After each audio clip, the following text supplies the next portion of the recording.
The wind off Blackwater Bay tasted of old iron and brine, rasping across John's lips as the prow of the Winter's Oath cut through the white-capped waves. He stood alone beneath a swaying lantern, gloved hands braced on the carved wolf's head rail, watching the volcanic silhouette of Dragonstone swell against a bruised horizon. Clouds gathered low and purple, suffocating the last copper light of dusk. In their bellies, distant lightning flickered like the angry blinking of some half-woken god. Each flash illuminated crenellated towers, smoking vents, and great stone dragons perched in eternal vigilance along the island's jagged ridgeline. The castle seemed ready to spring alive, wings unfurling, jaws yawning wide to spew a furnace roar across the darkening bay. Behind John, the fleet labored in grim silence, 50 ships gifted by the Lords Declarant of the North and Vale, black hulls stitched with ghostly canvas, lanterns hooded to hide their count. Rigging creaked. Sailors whispered of storms and sorcery. And where deck met sky, the first evening stars trembled like pale, uncertain fires. Yet all of that sound felt hushed beside the thudding insistence of Joan's own heartbeat. He had worn command before, over rangers, free folk, and the dead themselves, but this night felt different. This night, he sailed not as Snow, nor even as Stark, but as the last son of Rhaegar Targaryen come to claim his birthright from another who bore the same argent dragon in his blood and banner. He could almost taste ash on the wind, ghost scent of a memory not his own. The roar of the trident, the glitter of rubies, a woman weeping in a tower that smelled of roses and death. The past clung like frost to his lungs, but he willed it aside. You are here, he reminded himself, and he is here. Only one crown could rest easy upon Westeros' brow, and Dragonstone would decide which Aegon the realm would follow. Footsteps approached, measured, limping slightly. Davos Seaworth emerged from the companionway, cloak snapping against his calves. Sea spray glimmered silver in his graying beard as he leaned against the rail and stared at the looming fortress. Ugly place seen from this angle, Davos muttered. Looks like some beast the sea half chewed and spat out. Beasts have hearts, Jon said, not turning. Stone does not. That may be our blessing or our curse. Spoken like a maester. Davos offered a weary grin. Your men are ready. The northern archers' ship Grey Goose is already ashore on Eastwatch. The Vale's knights have set pickets around the landing cove. A quiet beach, narrow path to the gatehouse, same as Lord Stannis used. Then, Jon's gaze traced the vein of pale sand curling around the volcanic foothills. He had studied every inlet, every spur of obsidian, every collapse in the curtain wall. Dragonstone welcomed no invader, but tonight he entered not as besieger, but challenger. Steel and fire might still have their say before dawn, yet his intent remained honor. A single combat before the old gods and the new. Should Aegon accept? Should pride, counsel, or fear drive the boy king to refuse, blood would spill by tens of thousands. Jon prayed it would not come to that. But prayers were as fickle as wind, and men were worse. Has he answered the raven? Jon asked. No word. Davos folded his hands, 5 fingers and a thumb, the other digits lost to past loyalties. Maester Miles swears the message reached them yesterday. If they mean to parley, they'll signal by torch atop the highest tower. He glanced at the sky. No flame yet. A gust snapped the sails overhead, jarring the masts. Far off, a bell tolled. A lonely, echoing call drifting from the Claw Isle lighthouse. Jon traced the sound to a memory of Castle Black, to the single peal that heralded white ravens and changing seasons. Winter is past, he thought. Yet the chill that gripped him was deeper than any blizzard. Within the dry heart of Dragonstone, young Aegon VI paced the length of the stone drum's council chamber. Velvet slippers whispering across cracked basalt tiles. Oil lamps sputtered, feeding shadowed corners with curling smoke. Banners of Targaryen red and black drooped where drafts twisted through arrow slits. Aegon's hands, long-fingered, almost delicate, flexed at his sides, restless with the urge to seize something solid. A sword hilt, a crown, the very shape of destiny. He wore crimson silk, and black-studded leather, tailored to a man grown though he counted but 19 days. In his eyes burned a fierce violet light, the living echo of old Valeria. John Connington watched the prince's pacing with a soldier's patience. Though gray streaked his red hair and sickness hollowed his cheeks, the Lord of Griffin's Roost still carried himself with martial bearing. Infected wounds and exiles had failed to break his spine. Love alone might accomplish that. He had groomed Aegon from babe to warrior, teaching sword and song, histories and courtesy. Now Connington's heart drummed a frantic dance as rumor of another prince's claim rattled Dragonstone's walls. "Sit, your grace," Connington urged, voice rough. "You waste strength in circles." "Strength I have," Aegon replied. "It is certainty I lack." He paused before the narrow window, staring out through obsidian tracery at the lantern specks of ships edging toward the island. "Is it true? Is he truly Rhaegar's son?" "Benduendi. So they say?" "Elia's eldest perished," Aegon snapped over him. "So did mine." So the world believed. Randall Tarley once told me corpses are poor at disputing rumors. If Jon Snow lives, if he is Aegon, then which of us stands as lie? Connington closed his eyes, summoning dusty corridors of the Red Keep, the screams of sack, the chill weight of infant bodies wrapped in crimson cloaks. He saw again the mountain's gauntleted fist, the bloodied spear. "Elia's children burned in Tywin's justice," he whispered. "Yet the songs of defeat breed ghosts that walk in daylight. I will not deny possibility, your grace, but neither will I yield your crown to a shadow." Aegon's jaw set. "Then I will meet him." Connington nodded once, though dread gnawed him. Brave, the cub, he thought. Brave and untested. Aegon had fought Golden Company drills and Stormlander skirmishes, but never a match upon which the fate of kingdoms hinged. Jon Snow, Jon Targaryen, if the tale held, was seasoned by harsher fields, Hardhome's horrors, the knives of Night's Watch betrayal, the agony of dying and returning by Red God's grace. Such scars changed a man. They turned flesh to tempered steel, or cracked it beyond repair.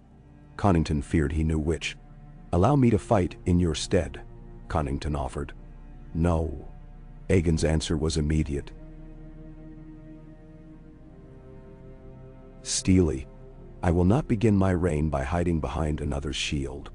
Let him come. Let the realm see whose blood runs truer."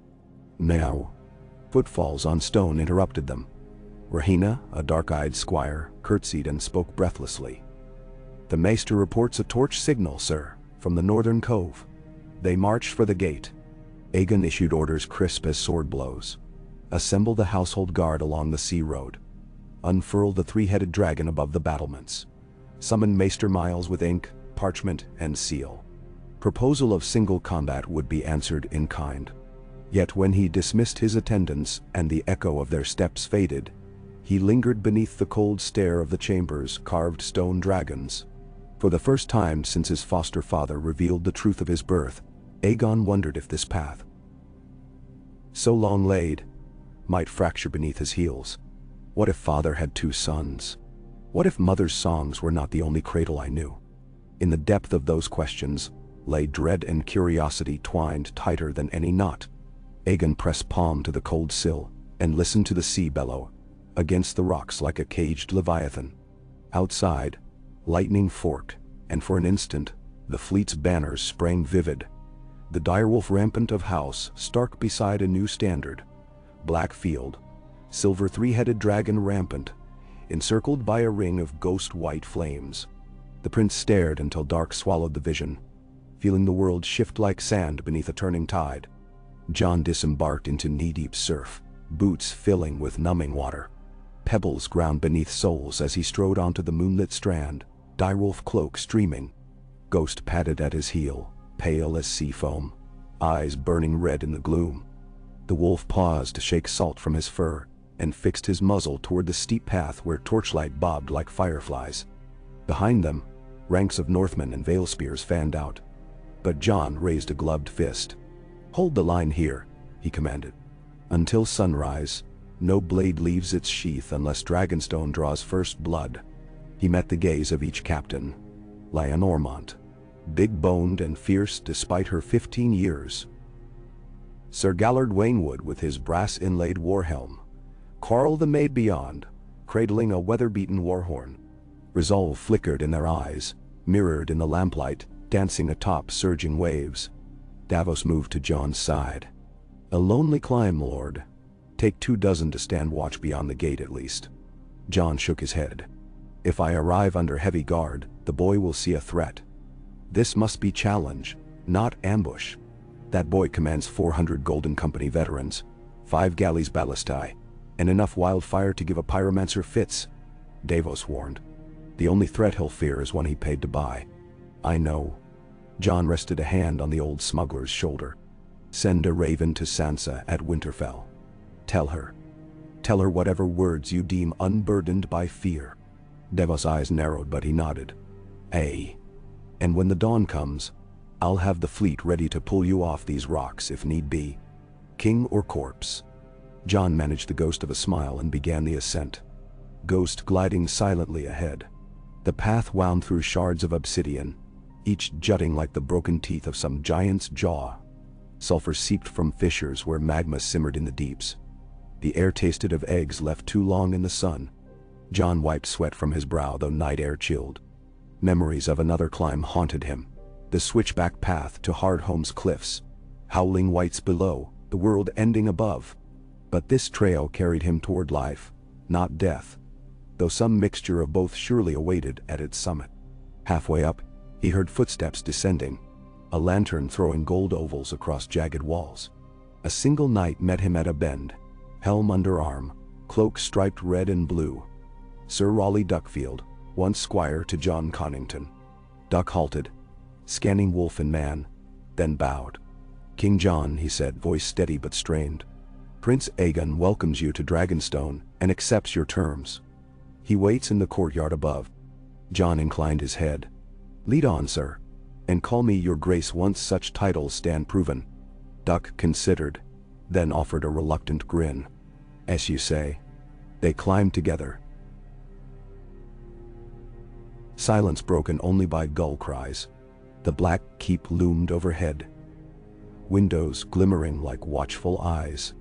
When they reached the gatehouse, steel groaned aside and torchlight spilled onto basalt flagstones. Jon stepped beneath the arch. Within the courtyard, 2 rows of soldiers in ornate scale waited. Golden Company, elephants embroidered on their sleeves, though none of the beasts had crossed the narrow sea. Lances shone like frozen starlight. Helms glinted beneath dragon-headed gargoyles. Beyond them, a figure stood alone in a circle of lanterns. Aegon VI Targaryen. Pale hair gleaming silver gold. Face unlined yet. He wore a breastplate chased with 3 yellow dragons, and a cloak of deep scarlet, pinned by a ruby brooch. He studied Jon as one might study a riddle carved upon a blade. Jon felt an unfamiliar pang. Almost kinship, almost grief. The boy resembled the half-remembered paintings of Rhaegar that hung silent in his dreams. Yet there was Elia in that face too. The curve of cheek, the shape of dark brows. Jon inhaled, slow and steady, and stepped into the lantern circle. Prince, or perhaps King, Jon began. My name is Jon of House Targaryen, firstborn of Prince Rhaegar, and Lady Lyanna of House Stark. I come to claim what is mine, but not by massacre. Stand with me in single combat. Sword against sword, witnessed by gods and men. The victor shall wear the crown, the vanquished bend the knee. No innocents need perish. Mendemro. Murmurs rippled among the sellswords. Connington shifted in the shadows, fist clenched white around a cane.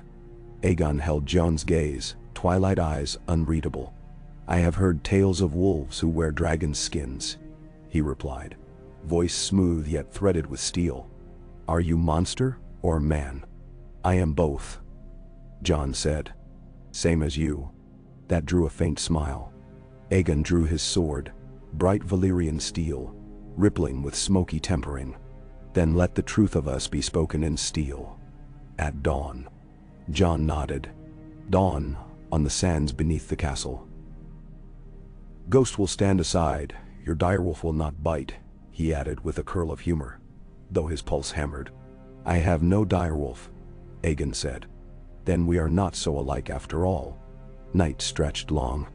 Jon was granted a Spartan cell carved into the ancient rock, warmed by a brazier whose coals hissed with salt damp.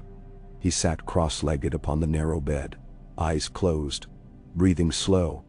Outside, the keep creaked like a living hull upon stone seas. Distant hammers pealed as armorers sharpened edges for two kings who needed only one blade each. Ghost lay against the door, tail twitching. Jon felt the wolf's tension as his own. 2 heartbeats in unison. This was the last quiet hour. He let his mind wander beyond walls, across leagues to Winterfell's godswood. He pictured the heart tree's red leaves stirring in night wind, the carved face leaking crimson sap like tears of old. He pictured Sansa reading by lamplight, Bran staring through carved window slits at bats wheeling under moon, Arya somewhere on a road farther than anyone guessed, yet forever carrying needle and name and home. I fight because they must not, he told the darkness. I fight because the realm has no more sons to spare. He rose before first light. Outside, the courtyard smelled of rain and forge smoke. Duck waited, helm donned, to escort him to the beach. Jon strapped Longclaw across his back, the Mormont blade that had saved him from white and traitor alike. Silver Wolf's head pommel caught lamplight as he tightened the baldric. When they reached the sands, dawn's edge glimmered faint along the horizon, smearing the sky with bruised lavender. Waves lapped sluggishly, hissing over shell-crushed ground. A wide circle had been cleared, torches planted at equidistant points. Northmen and sellswords held back on either side, their apprehension breathing heavy in the chill air. Aegon waited, Connington beside him. The prince wore mail and half-plate, but no helm. His hair blew loose in the sea breeze. At his hip, the Valyrian sword Blackfire. No, its twin Brightroar, recovered from some lost vault in Essos according to rumor, rested easy in a scabbard of red dragonhide. A septon and a weirwood carved pole signified the duel's double blessing.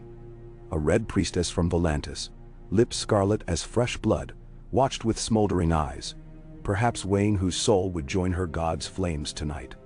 Jon and Aegon met at the circle's center, swords sheathed. They exchanged not a bow, but a clasp of forearms. Unexpected. Electric. In that brief meeting of flesh, Jon felt the prince's pulse racing to match his own, knew the boy trembled not from fear but from the magnitude of this moment.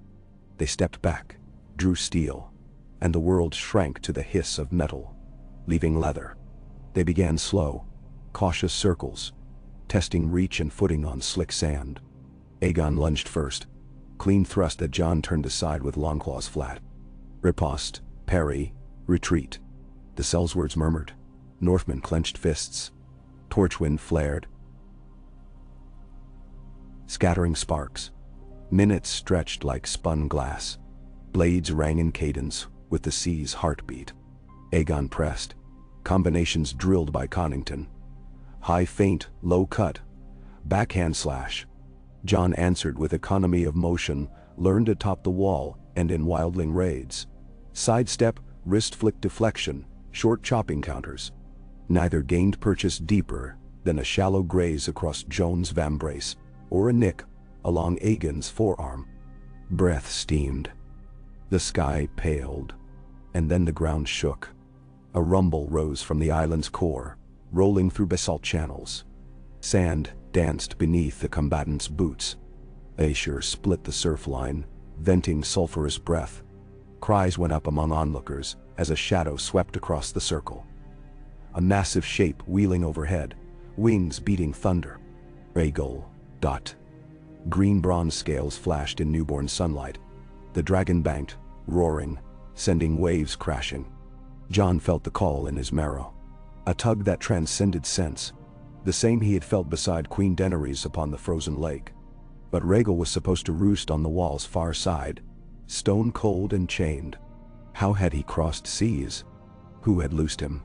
The beast descended, hind claws gouging trench behind Jon. tail lashing seawater into mist. Soldiers stumbled, some dropping weapons. Aegon lowered his sword an inch, shock widening pupils. Rhaegal's golden eyes tracked first Jon, then Aegon, nostrils flaring sulfur. A hush fell, broken only by breaking surf and the dry rattle of ash clumps falling from the dragon's hide. Jon met the creature's gaze. An invisible thread stretched taut between them. Recognition, longing, something more. He took a step nearer.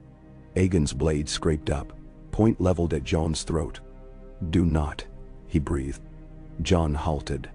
Rhaegal growled, a rumble, like distant avalanche. Connington moved to Aegon's shoulder. "Your Grace?" "Step back. Dragons know their blood. And which of us bleeds grayer, Lord Connington?" Aegon hissed without looking away from Jon. Jon slowly lowered Longclaw, until its tip kissed damp sand. He opened his left hand, palm out. Aegon mirrored the motion. Whether by instinct or challenge, Jon could not guess. 2 palms rose, one scarred by dagger stabs at Castle Black, one unmarred, save the faint calluses of training. The dragon sniffed, steam drifting from flared nostrils. Green eyes, gray eyes, violet eyes. Triangle of will, but the beast chose neither. With a screech, Rhaegal leapt skyward, wing beats tossing men like straw. Jew. He climbed into dawn's bleeding light and vanished behind clouds that boiled above Dragonmount's smoking vent. Silence crashed down, heavier than roar. Jon and Aegon stared at the empty sky, then at each other. The duel's rhythm lay shattered, replaced by some other measure neither yet understood. Aegon spoke first, voice hoarse. "We finish this." Jon inclined his head. "As you say." They raised blades once more. Hours later, sun reached its zenith, baking realms of blood and sweat into drying crust upon 2 battered forms. Neither parted from ground nor yielded. Longclaw's edge dulled to rippled gray. Bright roar chipped along its fuller. Aegon's left pauldron hung by a single leather strap. Jon's right greave lay somewhere in the surf. Every breath burned. Every heartbeat sounded like smiths' hammers upon anvils of bone. Cheers had faded to anxious murmurs. Soldiers watched as if witnessing gods wore themselves mortal. Davos stood grim beside Lyanna Mormont, his knuckles bloodless where they gripped the hilt of a dagger he dared not draw. Aegon feinted high, pivoted, slashed low. Jon blocked, but his boot slid on wet sand. Blade met shin with a dull crack, denting steel. Pain knifed up Jon's leg. He countered with overhead swing. Broad, desperate. Aegon parried wide, yet lacked space to dodge the pommel that crashed against his temple. The prince staggered. The world shimmered before his eyes. Jon pressed, pommel again. Elbow strike to ribs, knee to stomach. Aegon fell to one knee. Sword buried tip first in sand to hold himself up. Jon raised Longclaw. "Yield," he gasped. Aegon spat blood. "Never." Connington's voice cracked across the circle. "Aegon!" The prince surged upward, screaming, driving bright roar in a wide arc. Jon checked it, but the rebound hammered his wrists numb. They locked hilts, faces inches apart, breath mingling. "If I yield," Aegon whispered. "Do you swear mercy?" "I swear the world." Jon's eyes shone with salt tears he did not feel. Aegon trembled. His sword point dipped. Resolve flickered. Then something shifted in Jon's chest. An echo of dragon call, a memory of green wings across dawn. Future visions flooded him. 2 dragons over King's Landing. 2 kings upon one throne. Realm torn by dueling dreams. Only one crown. Jon gritted his teeth, pushed Aegon back a single step. Words formed unbidden in his mind. Nymeria of Royne's oath to her husband. The Night's King's last plea before long night. He saw lies, betrayals, rivers of fire. "Choose," Jon rasped, blade trembling above Aegon's throat. "Life or death, brother." Aegon's gaze cleared. He released his sword, letting it fall point first to the sand. His hands rose, empty. bloody. I choose life. I choose realm. Wind sighed through broken helms. Ghost bayed once, mournful and relieved. Jon exhaled, the sound half sob, half prayer. He lowered Longclaw, then took a step back, knees buckling. Aegon knelt before him, head bowed. Connington fell beside the prince, tears carving pale tracks through ash on his cheeks. Soldiers knelt, first one cohort, then another. Even the Northmen sank to a knee, though their eyes never left Jon. Atop Dragonstone's highest tower, the battered banner of the three-headed dragon was lowered. Moments later, a new flag climbed. Same dragon, but quartered with the direwolf of Stark upon a field of ice and fire intertwined. Jon felt the crown's weight settle across his shoulders in the hush. It felt nothing like triumph. They bound each other's wounds in the castle's sept, the aroma of incense mingling with iron and sweat. Rhaegal returned by dusk, settling upon the parapet with a huff of steam that rattled stained glass windows. When Jon emerged limping to meet the dragon, Aegon insisted on accompanying. Together they approached the green bronze giant, and when Jon laid a hand upon warm scales, Aegon laid his beside. Rhaegal's pupils widened, reflecting two faces, one scarred, one smooth, bound in green fire. Dragonstone's bells rang for a king that night, but two princes stood upon the battlements as the sun set, neither speaking. They watched the horizon burn crimson where sky kissed sea, the color of heartbreak and beginnings. Neither knew how many wars still loomed, against Cersei's lions, Euron's krakens, or the dead that marched south of the wall now broken. Neither knew which dreams might devour them, nor which songs history would choose to remember. But for one ardent heartbeat, the world held its breath around them, and possibility stretched vast as the stormlit sky. Jon turned at last to the prince who might have been his mirror in another life. Aegon met his gaze, eyes no longer questioning but resolute. "Brother," Jon said, the words soft as snowfall on stone. "Brother," Aegon echoed, voice steady as sword steel.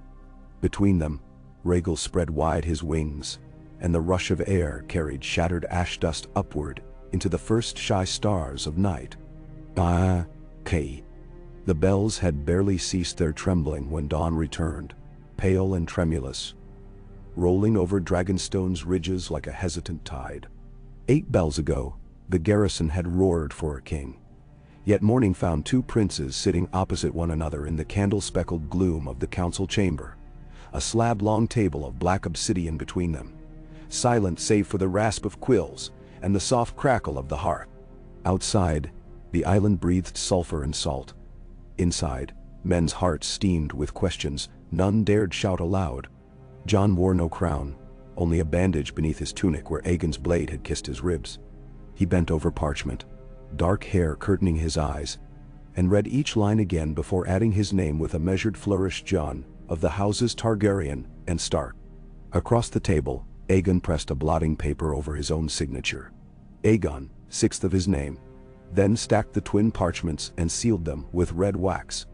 The impression showed the three-headed dragon circled by a wolf rampant, the first joining of heraldry in over a century of broken oaths. A gust rattled the shutters. Jon looked up. This will fly north and south before noon. Let the realm learn mercy comes faster than fire. Then Aegon touched the cooling wax. Mercy will be tested by every lord who profits from war. Cersei Lannister, Euron Greyjoy, even the Tyrell girl wearing black silk in the Reach. Each will decide whether bending knee to one king is simpler than resisting to. "One king," Jon said softly. "I did not fight you to create twin thrones." Aegon's violet eyes glinted above the parchment. "And yet, the realm may see twin faces, regardless. I yielded, true. But banners do not furl so quickly. Some Golden Company captains already grumble that I conceded too soon." "They are sellswords," Jon replied. "They will count our dragons and what gold remains in Casterly Rock, then grumble new oaths. And if they search the skies and see but one dragon," Aegon countered, "we have Rhaegal and no others. Drogon died above the Blackwater 5 years ago. Viserion roosts wild in the Frostfangs, half mad, beyond reach. Queen Daenerys' eggs were lost beneath Meereen. His fingers drummed the table. One dragon can burn a fleet, yes. But 3 will burn a kingdom's doubt. We must retrieve Viserion. Then shot. Jon's chest tightened. The memory of green wings beating above the duel was still raw. Viserion bends to no man. He tore free of cage and chain alike. Dragons answer blood, Aegon said. Perhaps 2 dragonlords together will succeed where one could not. Jon exhaled, sensing a knot sliding tighter. A venture beyond the wall will cost weeks we do not have. Wars may wait, but faith does not, Aegon murmured. Footsteps echoed. Davos entered with Connington in tow. Parchment sheaves clutched like battlefield standards. Behind them, Maester Miles carried a tray heavy with steaming rushleaf and willow bark tea. Connington's gaze flicked to the signed accord, lingering as though it might vanish when he blinked. Ravens are penned, Davos announced. 1 for Winterfell, 1 for the Eyrie, 7 for the Chief Septs, and 4 for Oldtown. If gods are good, parchment'll outrun rumor for once. Jon nodded. Send extra riders up the King's Road. I want ink and oath in every inn from Maidenpool to White Harbor before moonturn. Connington cleared his throat, voice gravelly. Your Grace. His eyes slid toward Aegon, as if still navigating the polite treachery of divided titles. Graces. The Golden Company await audience. Several captains threaten to quit the island unless their commissions are renewed at double rate. Aegon's jaw tightened. Double. They face plague in Volantis, Connington reminded. Claim losses. Jon steepled his fingers. Tell them each man who swears anew keeps rank and back pay, plus land south of the Trident once peace is forged. Those who refuse may sail for Pentos at first tide. Unpaid. Land roots men faster than gold. Menderwanter. Connington bowed, surprise masked by courtesy. As you wish. He hesitated. And what of Lord Staunton? He begs audience on behalf of Storm's End, swearing grain and men if young Edric Storm is named Castellan. Let him in after midday, Jon answered. Edric fought beside Baratheons and Starks both. If he keeps the marches fed, he'll earn more than titles. Aegon raised a brow. You barter grain and fortresses as though they were iron coins. Because if we fail to feed the marches, they'll barter us as corpses. Jon rose, stretching legs stiff from last night's duel. The bandage pulled. He hid the wince. The realm starves. Cersei strangles trade at every port she holds, and Euron raids what slips through. Davos set a steaming cup before Jon got. Every war begins with bellies. Keep them fed to keep their swords, he said softly. Stannis taught me that, though he forgot it in practice. Then let us not forget, Jon replied. Outside the chamber's narrow windows, a horn moaned thrice. Long, low, and mournful. Aegon stiffened. Jon's heart stuttered, for the call recalled the wall's cry for enemies, whites, and worse. But this horn bore a deeper timbre. Connington crossed to the window slit. Look. They gathered at the sill. Far below on the western quay, a great cog lumbered into berth, sails embroidered with russet roses and emerald vines. Tyrell colors. The ship's mainmast flew a white banner quartered blue, bearing a golden book and quill. The personal sigil of Samwell Tarly, once brother of the Night's Watch, last heir to Horn Hill. Jon exhaled. Sam. He breathed, a shape of home and memory cresting in his chest. Aegon watched him carefully. Tarly's father died, the prince said. Horn Hill declared for Highgarden's widow. If Samwell commands Tyrell sails, he may speak for more than one bannerman. Connington's voice was careful. The Tyrell household served queens before. They may wish to see which dragon flaps strongest before sowing new gardens. Then? Jon's mouth quirked. Then let's invite Sam inside before the roses wilt. Samwell stood on the sea stairs, cloak sodden, clutching a leather satchel heavy with scrolls. Rain began its daily spit, pattering upon shields of guards who lined the path. Ghost padded past them, sniffed Sam's boot, then bounded ahead toward Castle Warmth. Sam swallowed a laugh and wiped his spectacles clear. When the great doors yawned, Jon stepped out, and for a heartbeat, Sam saw the boy who once scoured mold from old shields in Castle Black's armory. Then the image shattered, replaced by a man taller, shoulders broader, eyes storm gray. Jon descended, and they clasped arms with the awkward affection of time-parted brothers. "You're bleeding," Sam said. Surprise pitching his voice. "Just mended ribs," Jon replied. "I'm told they crack politely." Sam swallowed. He had seen polite wounds before, usually on men who did not survive. He glanced at the guards flanking the doorway. One bore stark gray and white, the other a dragon rampant encircled by flames. New banners, stitched in uneasy harmony. "You came alone?" Jon asked. "A few sailors, a handful of Tyrell household guard, and Gilly." Sam flushed. "Gilly waits below. Seas do not abide her stomach." Jon grinned despite fatigue. "She braved the narrow sea once before. She'll manage." Sam dug inside the satchel. "I bring letters sealed by Lady Delena Tyrell, Isabel Rowan, and Lord Hightower. They pledge stores if the capital's blockade is broken. I also bear scrolls from Old Town. Marwyn the mage sends treatises on dragon flame resistance and air forged obsidian armor. Claims your smiths might replicate it. And there's this." He withdrew a parchment bound with white wax. "From Bran." Jon's smile faded. He cracked the seal, unfolding script of spidery hand. "Brother, the king you duel is not your enemy. Trust him. Face turns face in fire to make one heart. When the sails of kraken and lion converge upon black water, remember the cat who walks by the docks. Baby." Jon read thrice, then closed the letter, brow furrowed. Sam shifted, nervous. "He writes in riddles these days." "He always did," Jon murmured, though dread stirred behind his ribs. "Cat by the docks? Arya? Or some spy? Come inside. Warm yourself and tell me what rumors stalk the Reach." They climbed the stairs. As they entered the council chamber, Aegon rose courteously. Sam stiffened. He'd never seen the prince up close. Features like carved marble, hair flowing silver gold, easy bearing of one birth to rule. Aegon smiled faintly. "Samwell Tarly, my mother spoke of your father often. Old Lord Randall's spear cut many Dornish." He gestured to a chair. "Our table welcomes Tyrell seed." Sam bobbed a bow, heart thudding. He noted Connington's watchful stare. Davos' kindly nod. He sat and unfolded his letters while Maester and Squire poured mulled wine. Aegon leafed through seals quickly, lips moving as he read.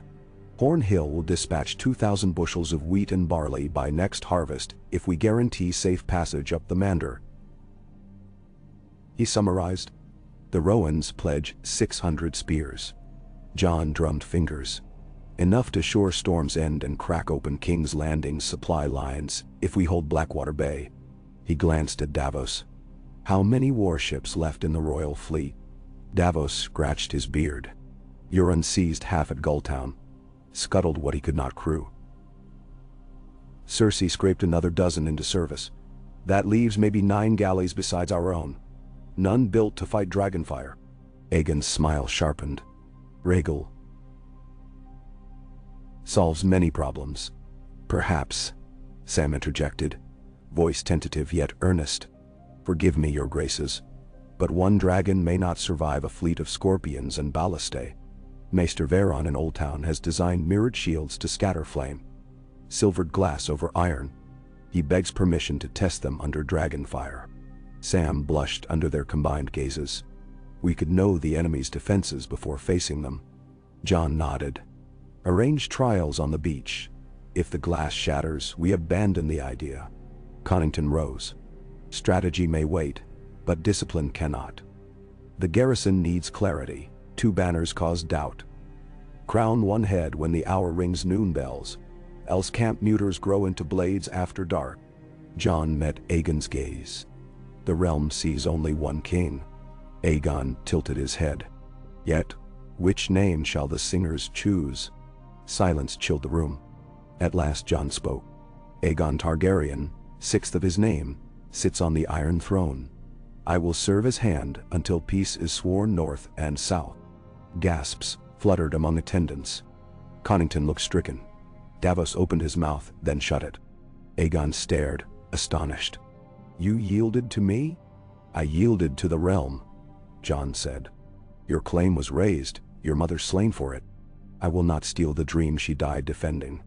My war is with winter, not seats carved of swords. Besides, I never desired crowns. Dante. Aegon's throat bobbed.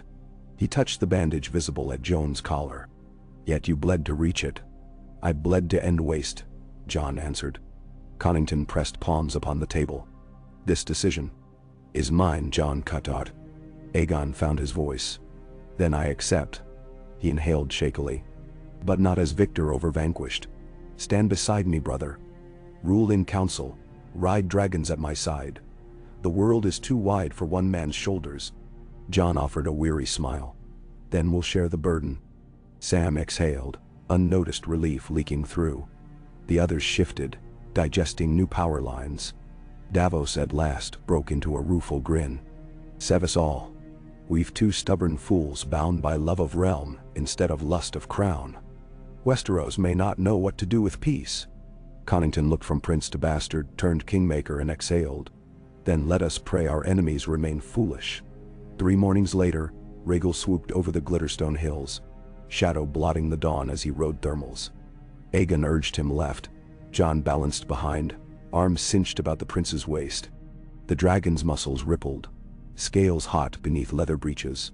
Far below, obsidian spires slanted like broken spears, and fumaroles exhaled chalky steam. Try the tongue, Jon shouted over wind. Dracarys. Aegon raised his voice, Valyrian crisp on his tongue. Rhaegal answered with a gout of green-gold flame that roared across empty sky. Heat singing hair. Jon laughed, exhilaration pricking skin. They banked low toward the southern beach where engineers waited by mirrored shields. Jon glimpsed Sam standing at a safe distance, quill ready. The dragon veered, lined nose with target, unleashed fire. The glass sheets flashed, cracked, and splintered into glittering shards before melting to slag. Rhaegal shrieked triumph and climbed. On shore, men scattered from molten spray. Sam waved a charred scrap of parchment. Even from altitude, Jon recognized the shake of his head. Useless. They circled back. Rhaegal's wing beat steady. Aegon craned to peer at the painted table courtyard below, now crowded with training yards. Northmen sparred Golden Company. Vale archers practiced volley timing. Banners of wolf and dragon snapped side by side. Jon tapped Aegon's shoulder. Take us higher. I want you to feel the stall before we dive. Aegon tightened his grip on the harness. As you command, hand. They grinned. Wind sharpened. Clouds thinned into tattered lace. The sea curved like hammered steel. Rhaegal's heartbeat thudded through the saddle. Jon felt dragon, blood, and sky merge until identity blurred. In that vast silence he sensed winter's breath creeping south, carried on memory rather than wind. The wall had fallen. Whites marched under no banner. His duty called. He leaned, guiding Aegon into a wide spiral. We need to ride north soon, before snow buries roads. Aegon's hair streamed silver. First we must break Cersei's siege of the Blackwater. Let the southern lords see our strength. Then march north together. We lack weeks, Jon warned. The dead do not starve during sieges. Neither do we, as long as we wield this, Aegon shouted, patting the dragon's neck. One pass of flame and her iron fleet shatters. King's Landing's walls will open when her wildfire stores ignite. No, Jon said softer. He remembered the screams that had echoed through blackened streets when Drogon fell, the ash that drifted on the wind like snow. No more cities burned. If we must breach, we do so clean. Aegon's jaw tensed. And if Cersei fills her streets with prisoners? Jon's answer caught in his throat. Below lay the island, watchtowers inch high. He searched the shimmering sea as though it might yield wisdom, but found only sky reflected, a kingdom of illusions. Then we save who we can and mourn who we cannot, he said finally. That is a king's burden. Aegon banked Rhaegal downward. Silent. By the time they returned, Sam awaited them outside the old Valyrian forge. Sweat slicked his brow. I found something, he began, breathless. A ledger among Stannis' papers. It details casks of wildfire hidden beneath Dragonmon's tunnels, sealed before the dance of the dragons. Enough to shatter the mountain itself. If Cersei learns... Jon raised a hand. No one disturbs those vaults, not even for siege. Sam's look pleaded. But if Euron sails and we lose the bay, we may need a last measure. Aegon dismounted, boots crunching gravel. Wildfire is desperation. We wield dragons now. Nenderwan soul. Jon's gaze lingered on Sam's scroll. Desperation visits sooner than men think. He turned to Connington. Just arriving. How many sails on horizon? Connington's expression answered. Grim. Ravens from Storm's End sighted a Kraken fleet. 10 longships bearing lion banners beside squid. They make for the gullet. Euron and Cersei allied? Aegon asked, incredulous. Euron sells loyalty cheap as seaweed, Davos said, joining. He'll betray before dawn if profit shifts. Jon clenched fists. Alert every ship. We sail by midnight. Rhaegal decimates masts while galleys engage. Now, Sam shifted. What of the wildfire vaults? Seal them tighter, Jon answered. If we fall, better the mountain swallows flame than the fleet. A hush followed. Rain began again. Soft patter that sounded like distant applause for doom. Aegon rested a hand on Jon's shoulder. We fight together, he said. Jon met his brother's eyes. And die, if need be. But not today. Ghosts' howl split the gray. Far on the battlements, the direwolf stood hackles high. Eyes fixed east. Lightning forked behind black cloud, illuminating a jagged plethora of sails cresting the horizon. Masts like iron spears scraping heaven. The fleet weighed anchor amid screaming gulls, lanterns hooded in dusk. Jon stood on the Winter's Oath again, sea spray stinging the gash near his ear. Rhaegal launched from Dragonstone's curtain, wing beats urging the fleet forward.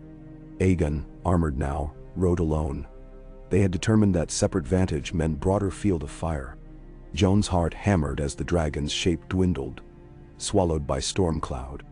Davos shouted orders. Oars ready, sails reefed. Northmen gripped shield and axe. The Vale's knights readied long lances for boarding. Drums rolled, low and steady. Across the darkening water, shapes swelled. Slender, vicious silhouettes bearing kraken prows. Lanterns burned blue on some, lion crimson on others. The nearest longship flew a banner of black iron crowned by golden kraken. Next, a crimson field with roaring lion. Jon climbed the forecastle. Lightning illuminated Euron's flagship Silence at the formation's center. Her deck spiked by corpses, her captain a shadowy figure crowned in weirwood white hair. Thunder cracked, and Jon glimpsed a woman standing beside Euron. Cersei Lannister, in mail of gilded scale. Why risk sea? Jon thought. The queen seldom left her walls. Unless... He drew a breath, icy shock in his lungs. Unless the city already fell. Unless she surrendered it to burn us, dragon and all, at sea. He whirled toward Davos. Signal the fleet to break line. Keep distance. They carry wildfire. Davos paled. The smuggler knew the cargo's shade of luminous green. He relayed commands. Horns blaring. Galleys veered. Scraping waves. Too late. Euron's flagship loosed a catapult. A lantern soared skyward and shattered atop churning water ahead of Jon's prow. Green fire blossomed, monstrous and hungry, rolling toward hulls. Men screamed as inferno slid across waves like living ooze, adhering to wood. Devouring. Jon dashed for the rigging, grabbed a sailor's horn, and blasted 3 sharp notes. Dragon, dragon now! Above the storm, Rhaegal dubbed off. Aegon urged flame downward, incinerating wildfire slick in a column of hotter fire. Jade burst to white. smothering itself as dragon heat starved it of alchemical balance. Where dragonfire touched, wildfire spat and died. Rhaegal banked, spewing again across burning patches, clearing channel after channel. On silence, Euron laughed. Arms outstretched, welcoming the conflagration. He signaled again. More catapults hurled barrels, fouling sea with viridescent hell. Cersei watched, face pale and rigid. Jon sized Longclaw, though distance mocked steel. He shouted to Davos, "We must board silence, or this never ends."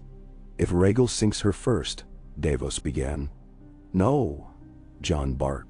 "We need Cersei alive to end this war, and Euron dead to end her madness." Lightning threw Rhaegal in silhouette against upheaved clouds, tail lashing flame. The dragon shrieked as ballista bolt pierced membrane near shoulder. Aegon wrenched, guiding beast upward. Blood misted green gold into night. Jon's blood chilled. He grabbed the rail. "Bring me within boarding distance." Davos eyed him. "Madness, lad. Madness has ruled long enough," Jon hissed. "Then let's crown sanity with iron." Davos turned. "Helm, full westerly. Rowers, give her your ribs." The winter's oath surged, prow splitting flame-slick channels Rhaegal left. Shields held low, water hissed boiling along hull. Ahead, silence loomed grotesque, spike-clad rails festooned with decaying trophies. Jon braced as grapnels flew, biting kraken timbers. Northmen roared, axes clashed on iron, arrows hissed overhead. Jon vaulted the rail and landed hard upon blood-slicked deck, knee jarring. Euron Greyjoy met him there, patch over one blue eye, the other an abyss that seemed to drink lightning. His smile split wide. "Welcome, nephew of storms," Euron crooned. "Come for my crown or my kiss." Longclaw whirled, parried Euron's cutlass. Steel rang Dotkei. Jon pressed, rage burning. "Your reign ends." "Reign?" Euron laughed, backstepping into spear half-thrust, twisting aside with snake's grace. "I follow storms. Thrones follow me." Clang and spray of sparks, as cutlass met Valyrian steel again. Jon fired it high. Slashed low. Euron caught blade on vambrace, leather split, but bone intact. He kicked Jon's thigh, spat. "Where is the silver puppy you ride?" Shot from the sky. He gestured upward, mock sorrow in his grin. "One dragon is none." Jon lunged. Euron dodged. Foot slipped on brain-slick deck. Jon crashed into mast. World spun. Euron stalked. "I've seen you in my dreams, Crowboy, with a white wolf and crown of snow. You die screaming while your sister rides me." Longclaw flashed, severing right hand at wrist. Euron howled, eyes wide, yet laughter bubbled behind teeth. He snatched dagger with left hand, slashed. Jon blocked, hammered pommel into the Kraken King's jaw. Duat. Bone cracked. Euron staggered, still laughing blood. A shadow engulfed deck. Rhaegal descended, wings tearing sails, claws crunching bulwark. Aegon tumbled from saddle, landing in crouch beside Jon. He saw Euron. Saw blood, and raised bright roar. Hilt missing gems, but blade eager. Euron wheezed mirth. "Two dragon boys. Twice the tears when mothers die again." Aegon answered by driving bright roar through Euron's chest. Steel burst through spine. The Kraken King spasmed, eyes rolling. Jon yanked blade free. Euron collapsed, blood leaking like dark wine. Thunder boomed anew. Flames raged across surrounding ships, wildfire grenades shattering when sailors dropped them in panic. Silence herself groaned, timbers cracking under dragon's weight. Cersei stood at the aft castle, face ghost white, gaze fixed upon Euron's corpse. Lightning showed the queen's hatred crystallize into something numbing and hollow. Jon advanced slowly. "Your grace," he called. "Yield." Rain hammered deck, hissing off wildfire pockets. Cersei's cuirass steamed. She raised a glass phial, wildfire's sickly glow swirling within. Her eyes were twin coals. "Yield?" she echoed. "I yield nothing while breath remains." Jon raised hand. "Think of your child." He spoke softly, memory of Bran's letter echoing. Cat by the docks. He scanned rail. No Arya. Only corpses. End this. Cersei's lips trembled, either cold or fury. She hurled the file at Jon. He dove. Glass shattered on deck behind. Green inferno flaring. Heat licked cloak. Seared hair. Aegon dragged him clear. Flame roared, catching sails. Rhaegal reared, shrieking.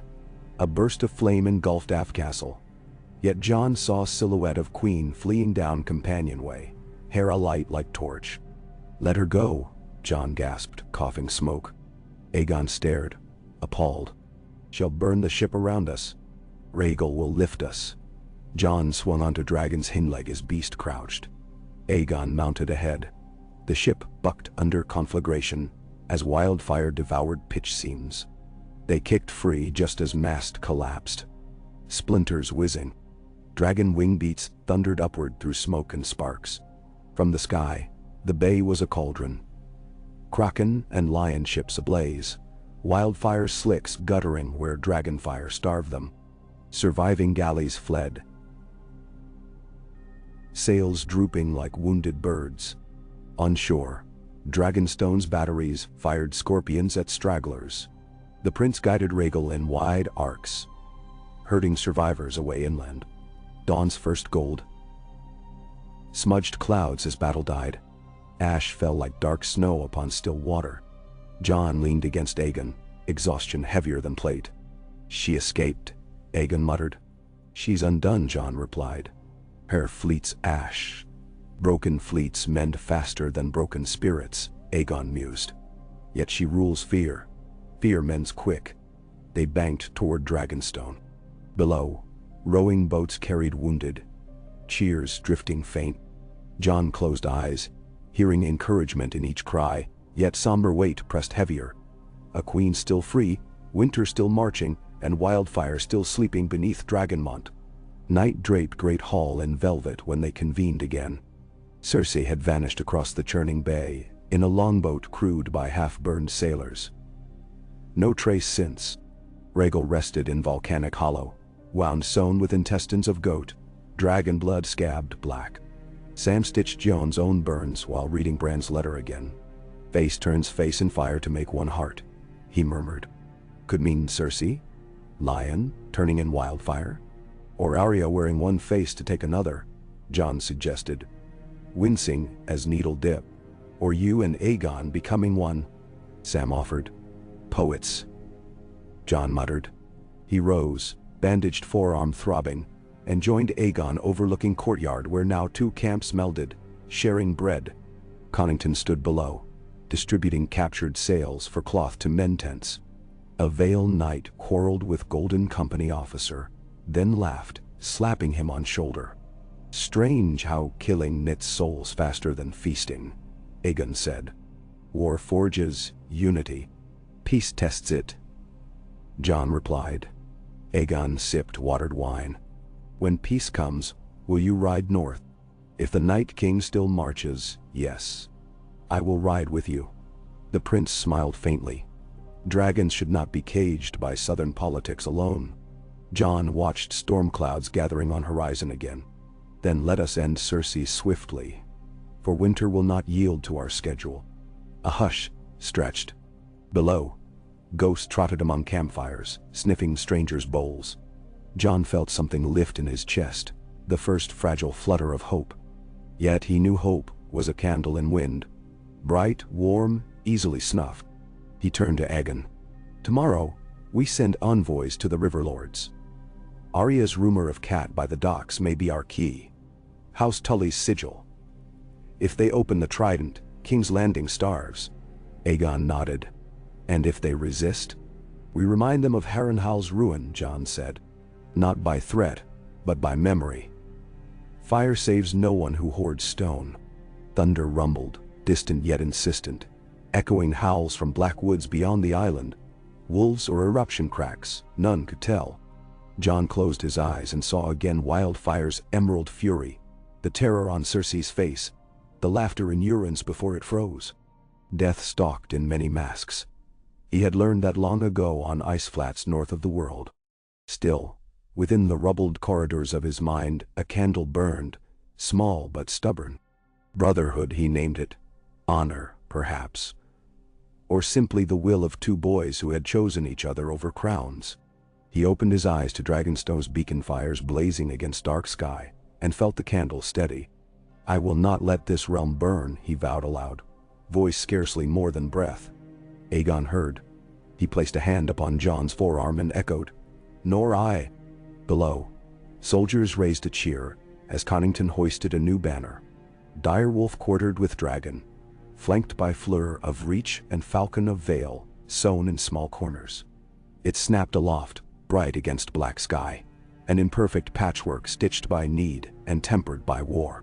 Wind whipped the standard, carrying sparks high until they vanished among nascent stars.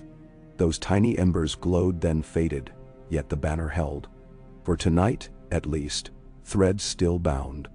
In the silent corridors of the painted table wing, Samwell Tarly rolled up Bran's letter once more and tucked it into his satchel.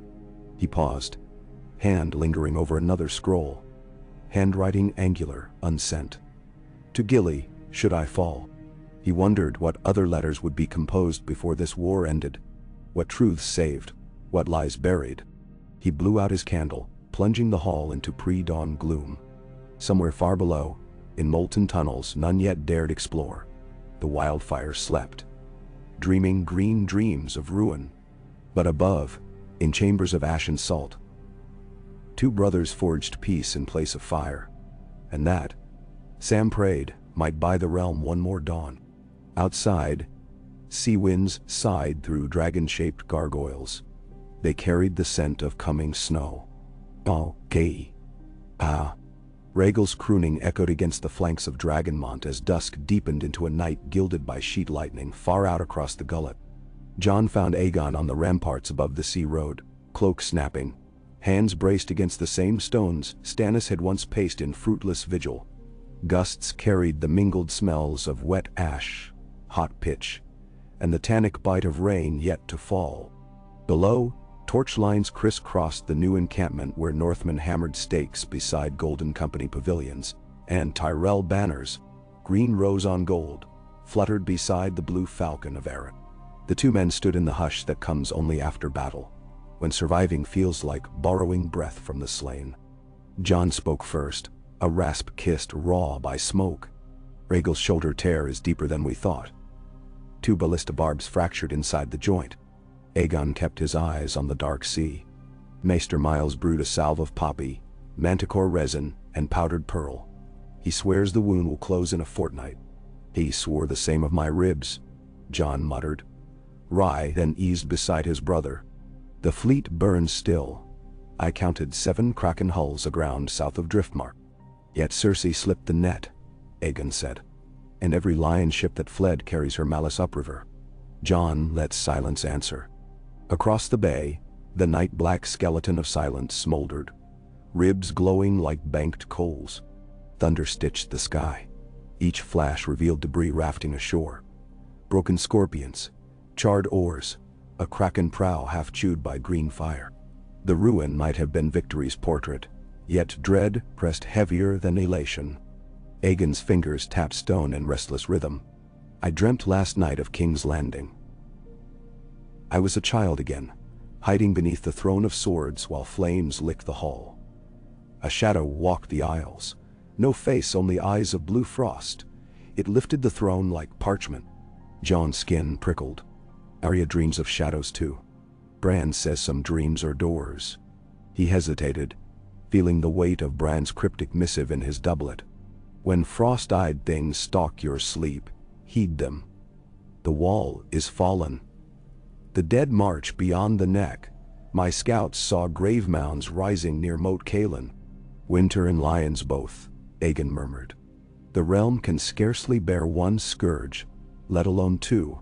Jon nodded toward the campfires below. "Yet they will bear it, if we give them cause. Tomorrow at dawn, Our envoys ride for River Run, the Trident, and the Erie. Sir Gallard leads the Vale Riders. Lyanna Mormont carries Stark letters. Samwell, 7 bless him, will remind Hoster Tully's grandson of oaths sworn to my mother's blood. Then Shari. I'm sending Duck with her, Aegon said. Rowboats wait at the sisters. They'll cut days off the journey. Jon clasped his brother's shoulder. Good. And you? I remain, Aegon answered. Connington and I must forge discipline here. 2,000 captains, 3 creeds, 10 languages, each expecting pay or plunder. If I cannot knit them under one banner on Dragonstone, how shall I knit the realm? Jon exhaled. Then may the gods lend you a tailor's cunning. He started for the stair. I fly north at first light. Aegon turned. Alone? Ghost and handful of outriders. Rhaegal grounded, but the ravens outpace any horse. Sansa must know how close the war has come. And Bran, whatever vows now bind him to his sight, must be warned that the queen yet lives and schemes. Aegon's muscles tensed as if to protest, then softened. Ride carefully. The Kraken's hatchlings still lurk the coasts. I fear whites more than squids. Jon paused on the top step. Keep the wildfire locked beneath the mountain. If Dragonstone erupts, no crown will matter. Dander. Aegon's smile ghosted in the lightning glare, equal parts confidence and sorrow. On my honor, brother. Gray morning crawled up the cliffs like a wounded thing, drizzling its bloodless dew over tents and siege shacks. Jon mounted a rangy black courser named Shade, donned fur-lined jerkin, and accepted Sam's satchel of parchments. Ghost bounded ahead, paws spattering mud. The island's causeway lay slick and empty, save for gulls picking kraken flesh from shattered planks.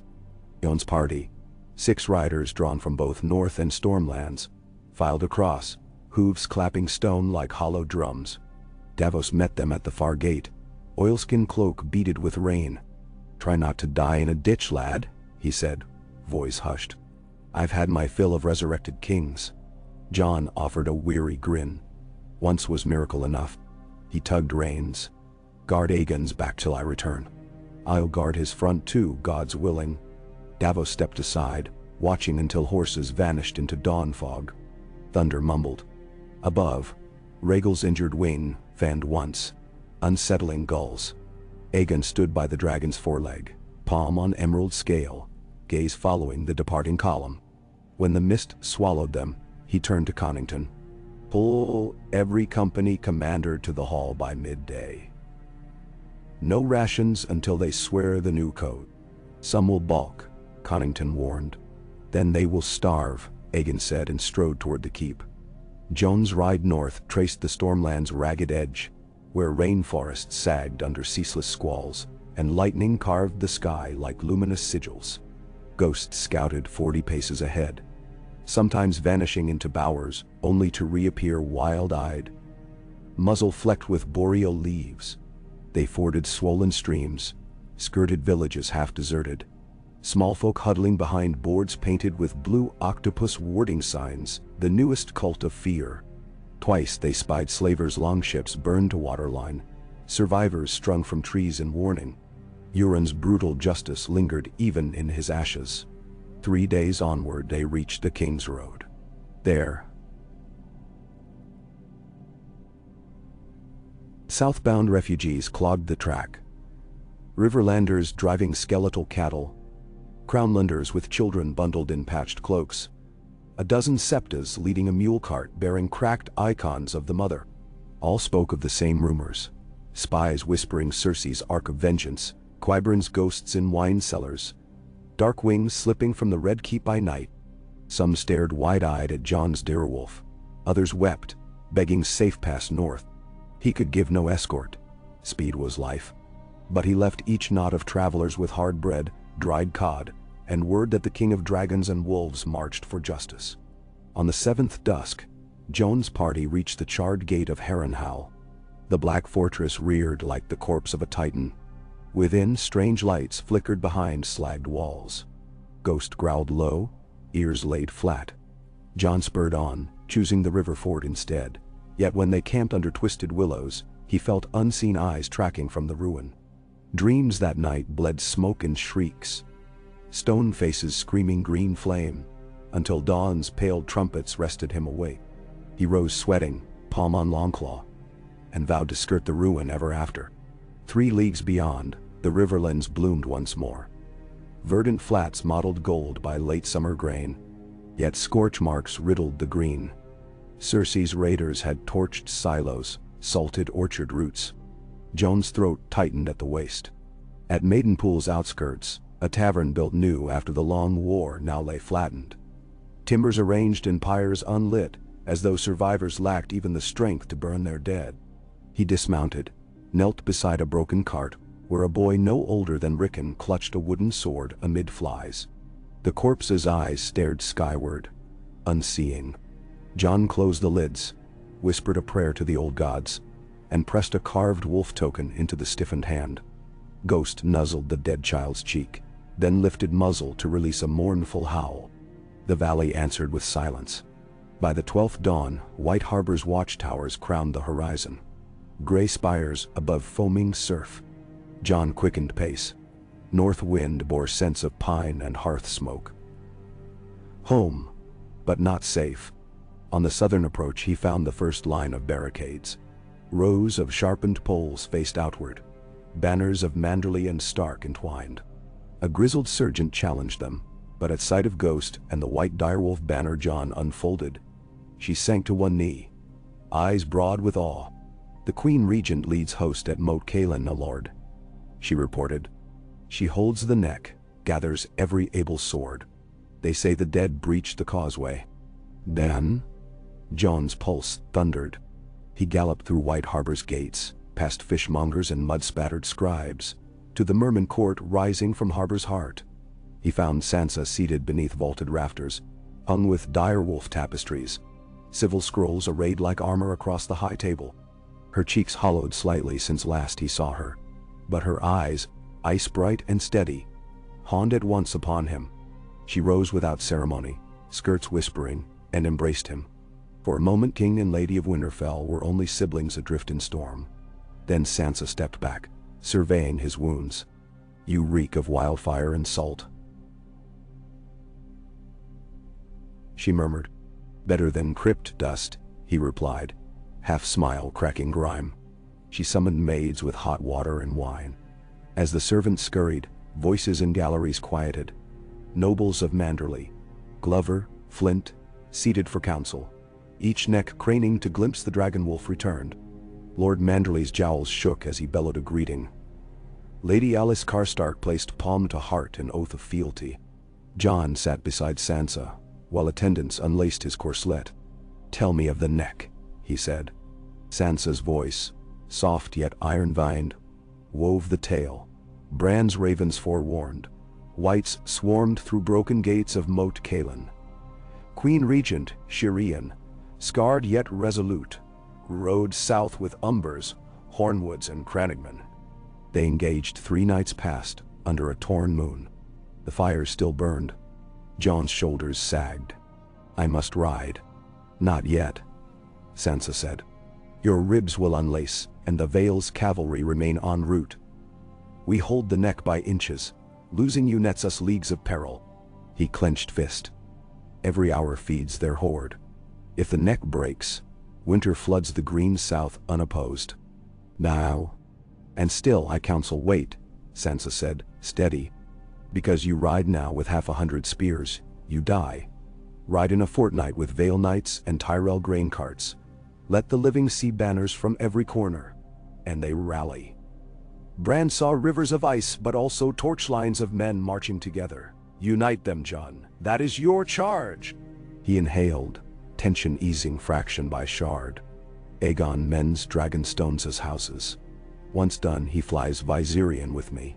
Now makes 2 dragons to my 1 armada," rumbled Wyman Manderley, waddling forward.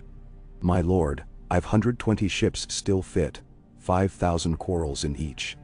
A dragon flame might boil bay water, but quarrels bring him down like any bird." John bowed head. "Your loyalty's weight measures thicker than iron, Lord Wyman. Yet keep your quarrels for dead things.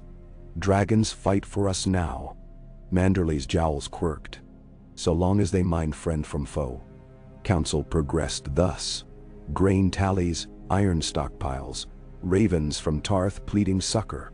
The maester of White Harbor, a gaunt youth named Fennel, delivered tidings from the citadel. Plague pockets blooming in Old Town. Suspicion that perfumers sold vials of pale ash from Valyria as cure. John absorbed each note, felt obligations cascade. By candle's ninth drip, they adjourned.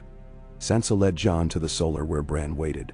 Wheelchair of weirwood branches curved like antlers. Bran's eyes, clouded yet piercing, fixed upon him. "You spared the wrong queen," he said without greeting. John sat heavy in opposite chair.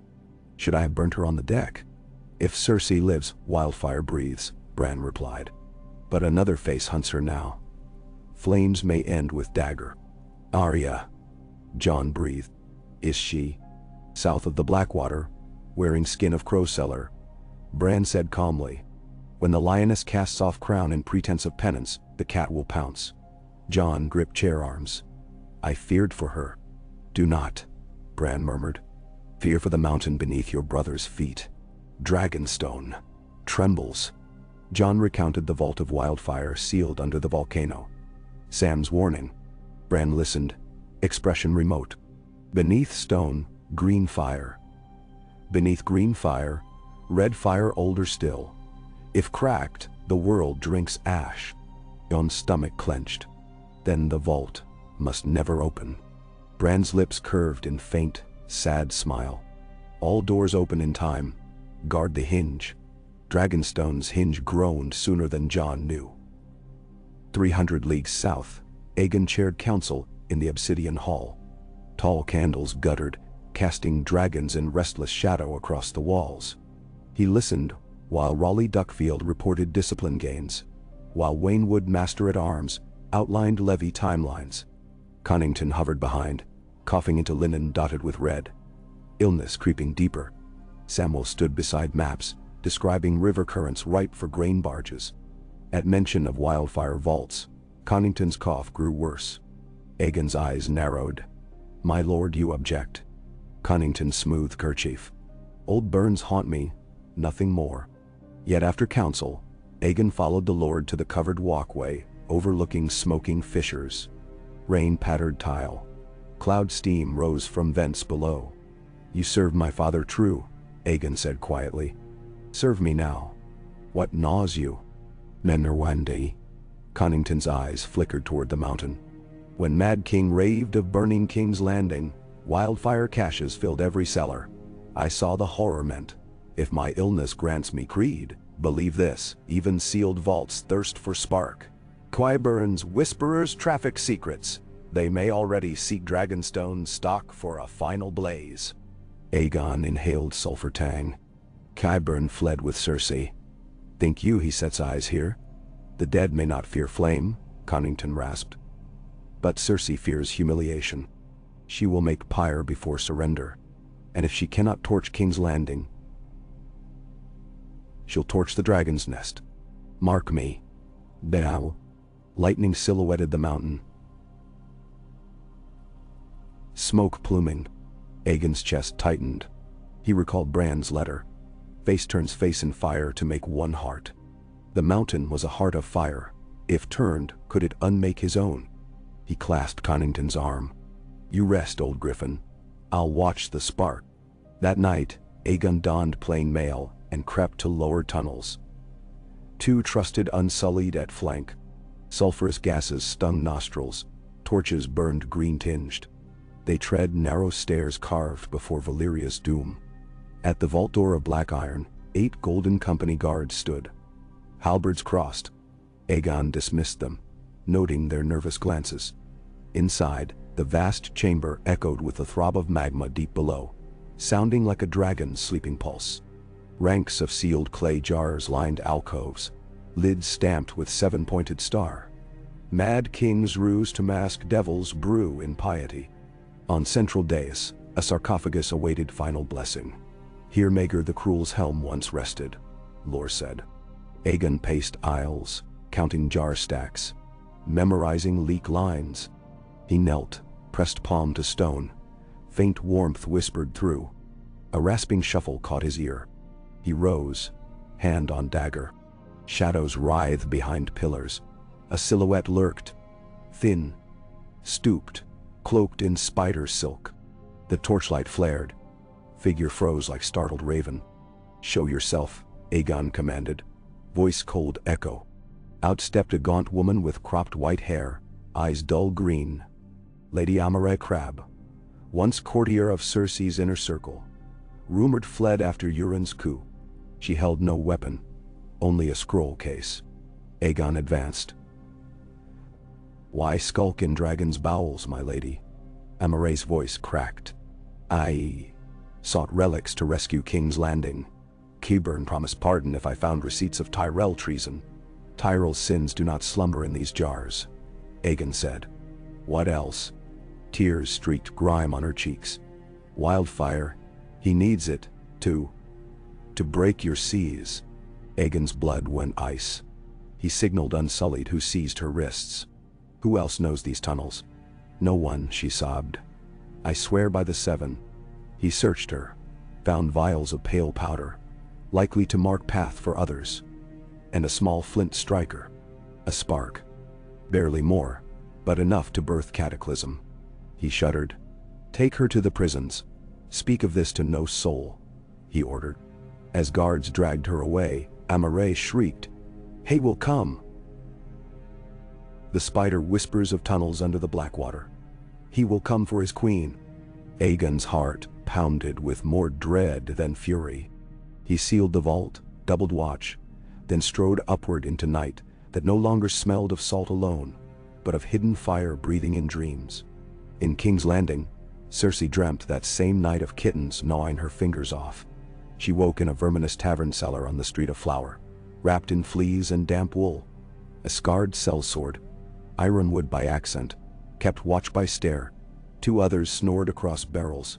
She suppressed a sob, remembering golden chambers, Myrcella's laughter, Septre's songs, all burned or lost. She clutched whale oil lamp, whispering names like incantations.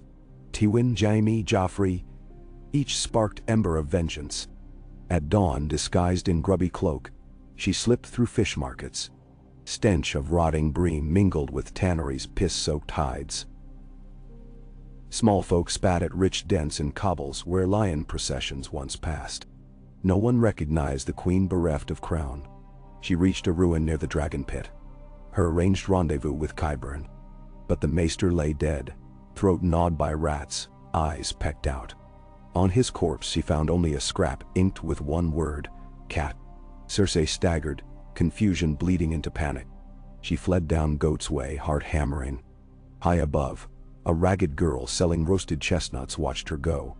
She tossed her basket to beggar child and followed, boots silent. Beneath hood, Arya Stark's mouth curved in cold line. Jon spent 8 days in White Harbor gathering reinforcements. The first Vale banners arrived, pennants glistening under chill autumn sun, red raven corbrays, bronze wing black of Waynwoods, crescent moons of Belmore. They clattered across drawbridge with polished helms glinting. Behind them lumbered wagons of barley, oat, and chemist kettles of lamp oil, to forge dragonfire grenades Sam had designed. When Waynwood's Lady Tiny dismounted, crimson hair braided with steel threads, Jon greeted her with measured courtesy, grateful for the arrow hosts she commanded. On the 5th morning, a Maester Raven bore grim tidings. Aegon wounded, Connington dying, wildfire plot uncovered. Jon's fist clenched. He almost rode that hour. But Sam's calculations argued departure next dawn with the full cavalry column rather than half-loaded vanguard. Jon paced the ramparts, mind half on Dragonstone, half on Moat Cailin, where horn blasts of direwolf defenders trembled in Bran's ravens nightly. At last, column set out. 2,000 riders, 3,000 lightfoot, 10 siege wagons spilling over with sharpened stakes and grain sacks. Sansa kissed Jon's cheek at gate.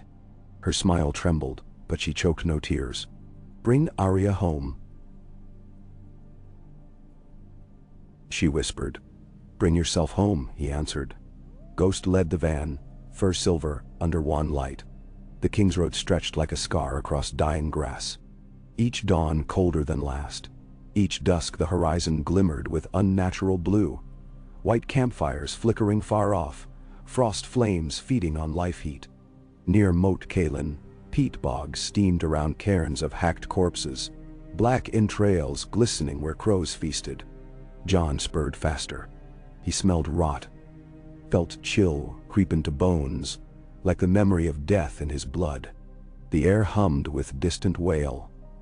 Horn of Umber maybe, or White Walker's discordant cry. Columns of rising breath ahead marked living ranks still locked in stalemate between stone towers and living dead pressing from mire. Jon's host thundered across Causeway's final league, banners snapping. Direwolf Dragon, Roaring Vale Falcon, Green Rose, Corvid Black. From Parapet, Queen Regent Shirian, grown into a sturdy woman clad in blue wolf's head cloak, raised sword in salute. Jon's heart twisted at her grayscale scarred face, mirrored strength. Battle resumed before pleasantries. Whites surged as if drawn by horse heartbeats. Jon rode through shattered gate, dismounted inside ring wall, and strode up to join Shireen, Lord Howland Reed, and Lyanna Mormont, who still bore her Mormont siege gear after serving at Dragonstone, then returning north with Raven haste. "We hold Central Tower," Shireen said, voice clear. "But Eastern Palisade fell last night.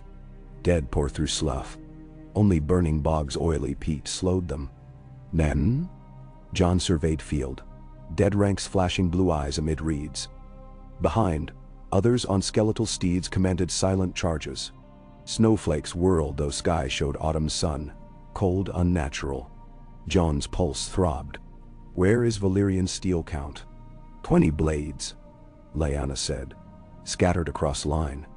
"We salvage obsidian shards from Skagos trade, but shortage dire." Jon nodded. "Hold the moat while my host forms wedge.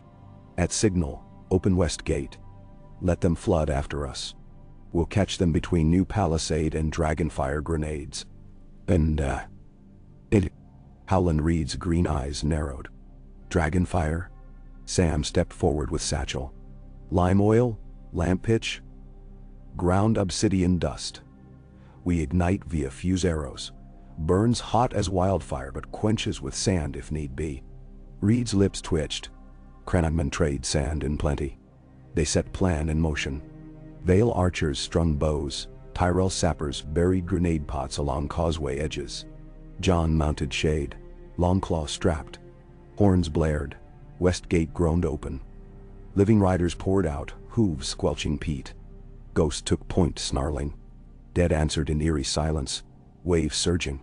In their midst lumbered giants of winter legend, skin sloughing.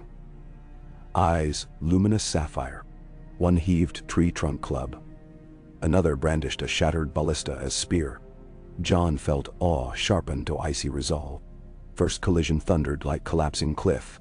Horses crashed into undead ranks, hooves shattering rib cages. Longclaw cleaved skulls that spilled pale sparks. The Vale Knights' lances skewered whites, then shattered. Riders drew swords hammered with obsidian flakes glued by resin. Each cut sent corpses shrieking into blue smoke. Yet numbers swarmed. Giants slammed, flinging riders. One seized Lady Tiny's stallion, ripping beast in half. She tumbled, helm cracking. White spears descended, until Lyanna Mormont hurtled from parapet, axe severing spines, the bear of Bear Island roaring from her throat. Jon steered wedge deeper, luring dead onto grenade pits. Sam signaled archers, arrows whistled, cloth fuses sparking. Pits erupted in white-orange jets, obsidian dust shimmering like black snow in flame. Whites burned, frames collapsing. Giants stumbled, fur alight. They bellowed as flames fed on half-rotten sinew. But the others advanced untouched, cold halos radiating. Jon spurred to meet the leading rider, tall, gaunt, wearing breastplate of frost glass. The other's lance shimmered pale opal. They clashed, Longclaw against spear, dragonglass on ice magic. Collision sang a sound beyond human pitch, reverberating skull to heel.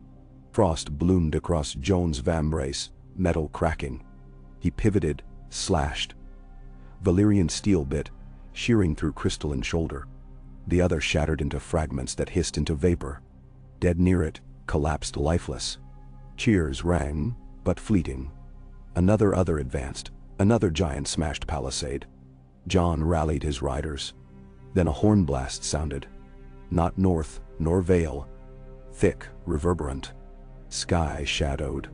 Rhaegal, the dragon, wing mended enough for flight, descended in spiral of emerald fury. Aegon rode harnessed, Connington strapped behind, though pale as ghost. Rhaegal inhaled. A torrent of green-gold fire roared across marsh. Flame raced over peat, igniting whites in waves. Giant howls faded to crackling pops. Jon felt scorching breath wash. Sweat freezing on brow. He raised sword in salute. Aegon wheeled dragon, scouring flanks. Other commanders rallied, retreating under fire. Living gave chase, hacking stragglers. Within hour, marsh lay littered with smoking corpses. When last white fell, silence descended, save crackle of fire and croak of ravens. Jon dismounted, legs shaking. Shade nickered softly. Ghost padded to his side, coat singed. Aegon landed beyond scorched patch. He slid off saddle, staggered, wound reopened. Connington collapsed, coughing blood. Jon ran, catching brother, dart. Myr's healers warned you. Could not stay, Aegon rasped. Bran's ravens showed me this battle. He looked over field, eyes glimmering. But wildfire stirs. Vault walls, sang last night. We must return. Jon glanced at devastation, yet war not won. He spoke to Shireen, Reed, and Lyanna gathering. Hold the moat. Burn every corpse thrice. I ride south at once. Lyanna's eyes blazed. We ride too. Jon shook head. Your duty here remains. Winter will send more soon. She scowled, but bowed. Jon mounted once more, Aegon behind on Rhaegal. Connington strapped high, breath wheezing. They flew, dusk at heels, direwolf and dragon banners streaming as column of 200 fast riders followed. The sky crimsoned with dying light. Ahead, southern horizon glowed as though dawn reversed itself. Dragonstone's volcanic columns surging redder, wilder. The mountain called them home. On Dragonstone, vault door lay shattered. Wildfire jars cracked, green tendrils licking floor. 3 golden company guards burned, screaming before silence snuffed them. Amaray crab cell stood open. She nowhere. Through tunnels, distant clanks echoed, saboteurs seeking deeper fissures. Samwell, torch in quaking hand, guided trio of unsullied downward. Sweat beaded his brow despite cavern chill. In satchel clanked copper spheres, grenades of lime sand designed to smother wildfire with sudden vacuum. They reached junction where molten glow pulsed. Sam wedged a sphere beneath arch, ready to detonate collapse if needed. He advanced, heart hammering. A voice ahead hissed. More step, rat and mountain eats us. Not Amaray, male at all. Sam crept, saw a slim figure kneeling by cracked jar, siphoning viscous emerald into lead cask. Cloak bore spider sigil, Varys' forgotten little birds. The man's earless head twitched at torchlight. He spun with dagger. Sam's training as Night's Watch steward had never included dagger duels. He squeaked, stumbled back. Unsullied surged.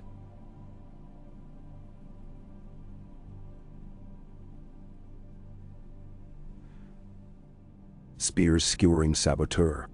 Blood splattered wildfire puddle. Sparks hissed. Green tongues leapt. Sam flung sand grenade. Sphere shattered, line dust blossoming to smother flames, but shockwave toppled shelf. Jars tumbled, cracking. Room brightened into unholy dawn.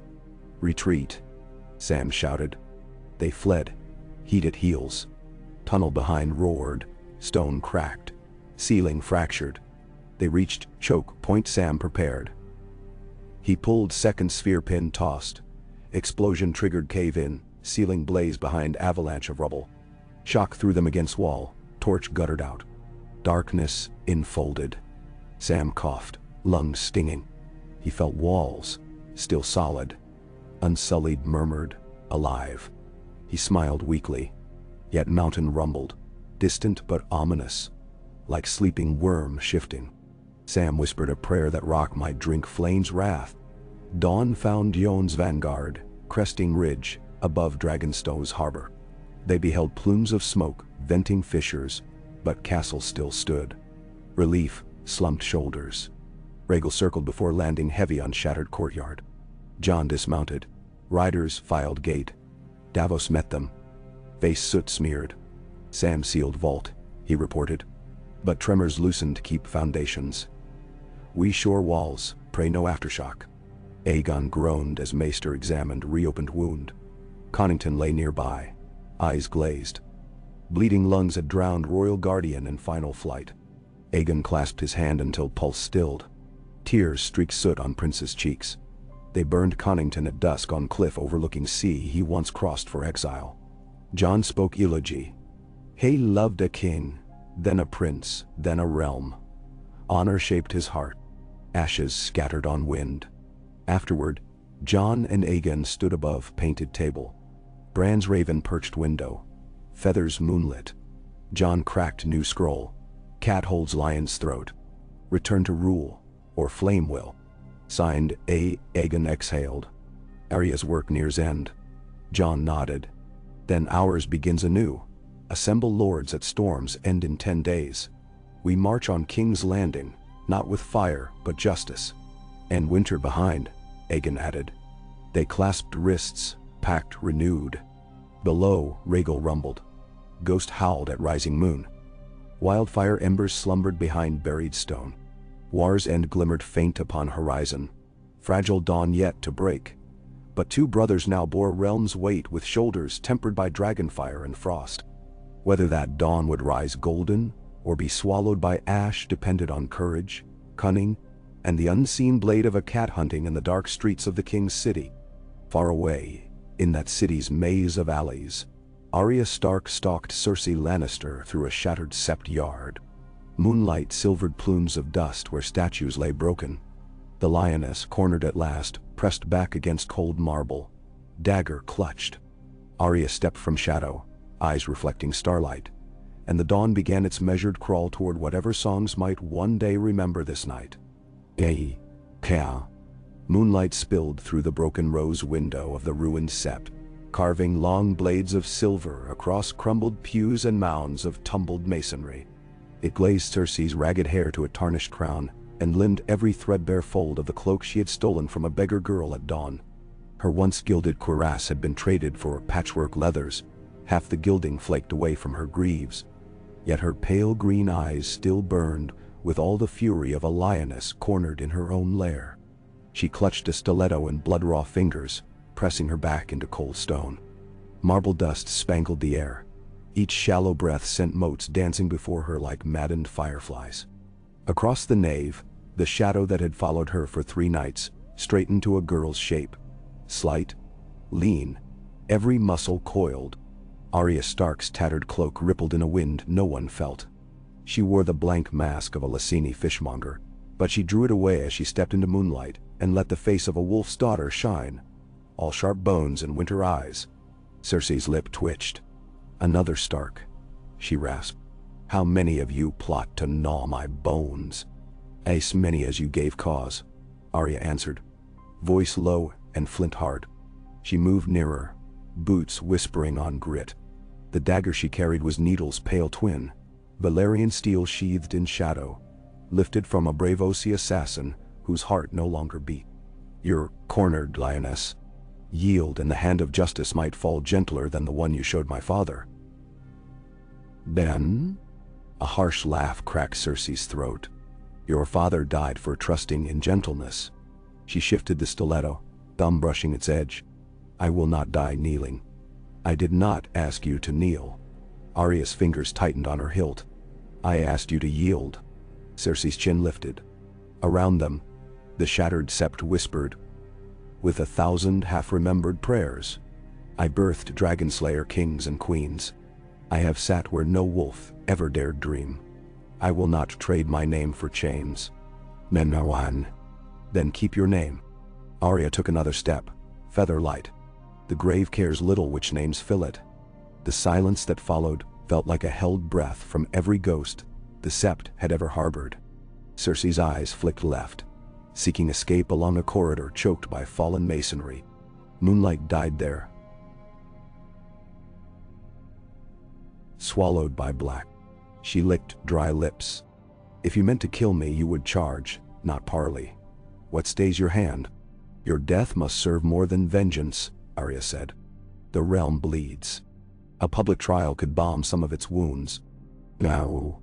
Cersei's laugh came brittle. You think Jon's Privy Council would spare me? No. Death is my warrant, same as always. The dragon boys want a trophy, and the wolves want a pelt. They want truth. Arya's eyes bored into hers. Speak it, and the dying may slow. Truth, thought Cersei. Such a cheap word for such costly coins. Her mind raced. Wildfire, Qburn's broken ciphers, caches hidden under charnel pits, the vault to which Amare had crawled before betrayers felled her. Even if she spoke, Dragonstone's brothers would hang her, claiming mercy while salt and ash choked her final breath. Lioness or rat, what difference in the end? The city she loved had spat her out. Jaime's ghost lingered in every echo. His last smile, hopeful as spring, crushed beneath falling stones. She felt something snap inside, a final steel strand of will. All that remained was a bitter, stubborn hunger to deny her foes the satisfaction of her fear. Truth. She spat. Here is truth. King's Landing will never bow to wolves or pretender dragons. Wildfire still sleeps beneath the streets, and it would rather devour the city than see your kind perched upon its bones.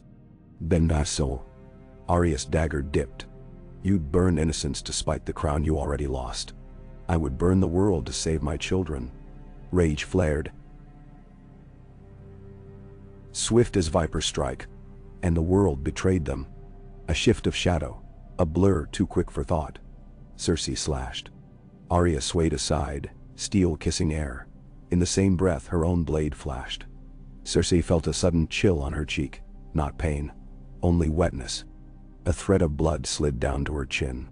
She gasped, stumbling back. I gave you a chance. Arya stepped closer, voice colder than northern ice. Yield or bleed. Cersei's stiletto trembled. She saw her reflection in Arya's eyes, a shriveled woman, gaunt and ravaged, gripping a weapon too heavy for her waning strength. Then she saw another reflection, a young queen clothed in lions, eyes bright with wine and victory. For an instant, those images overlapped, and she could not bear the weight of the years between. The stiletto clattered from her hand. No triumph warmed Arya's face. She produced a length of black braided cord. Hands. Now. Bam. Cersei extended wrists that still remembered the texture of gold. Now they tasted rough rope and dust. Arya bound her, swift and sure. The lioness sagged against a cracked column, every bone weary. Your brothers will bleed me slow,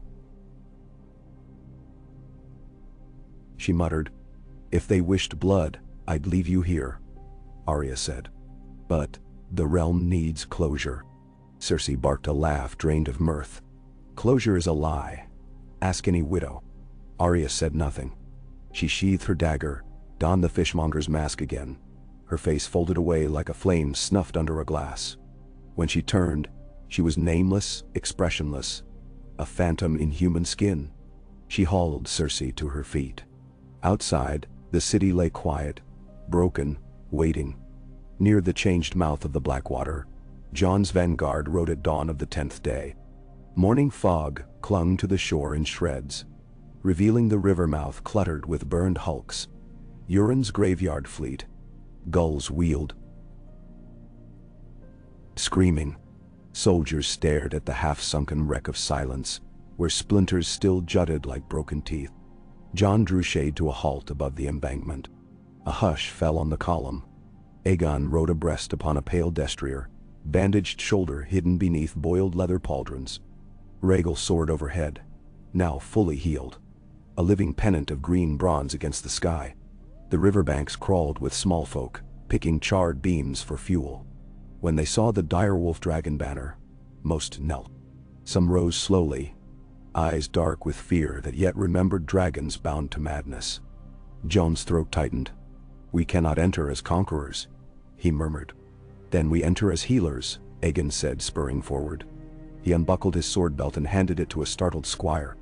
"No steel until the city gates." John mirrored the gesture.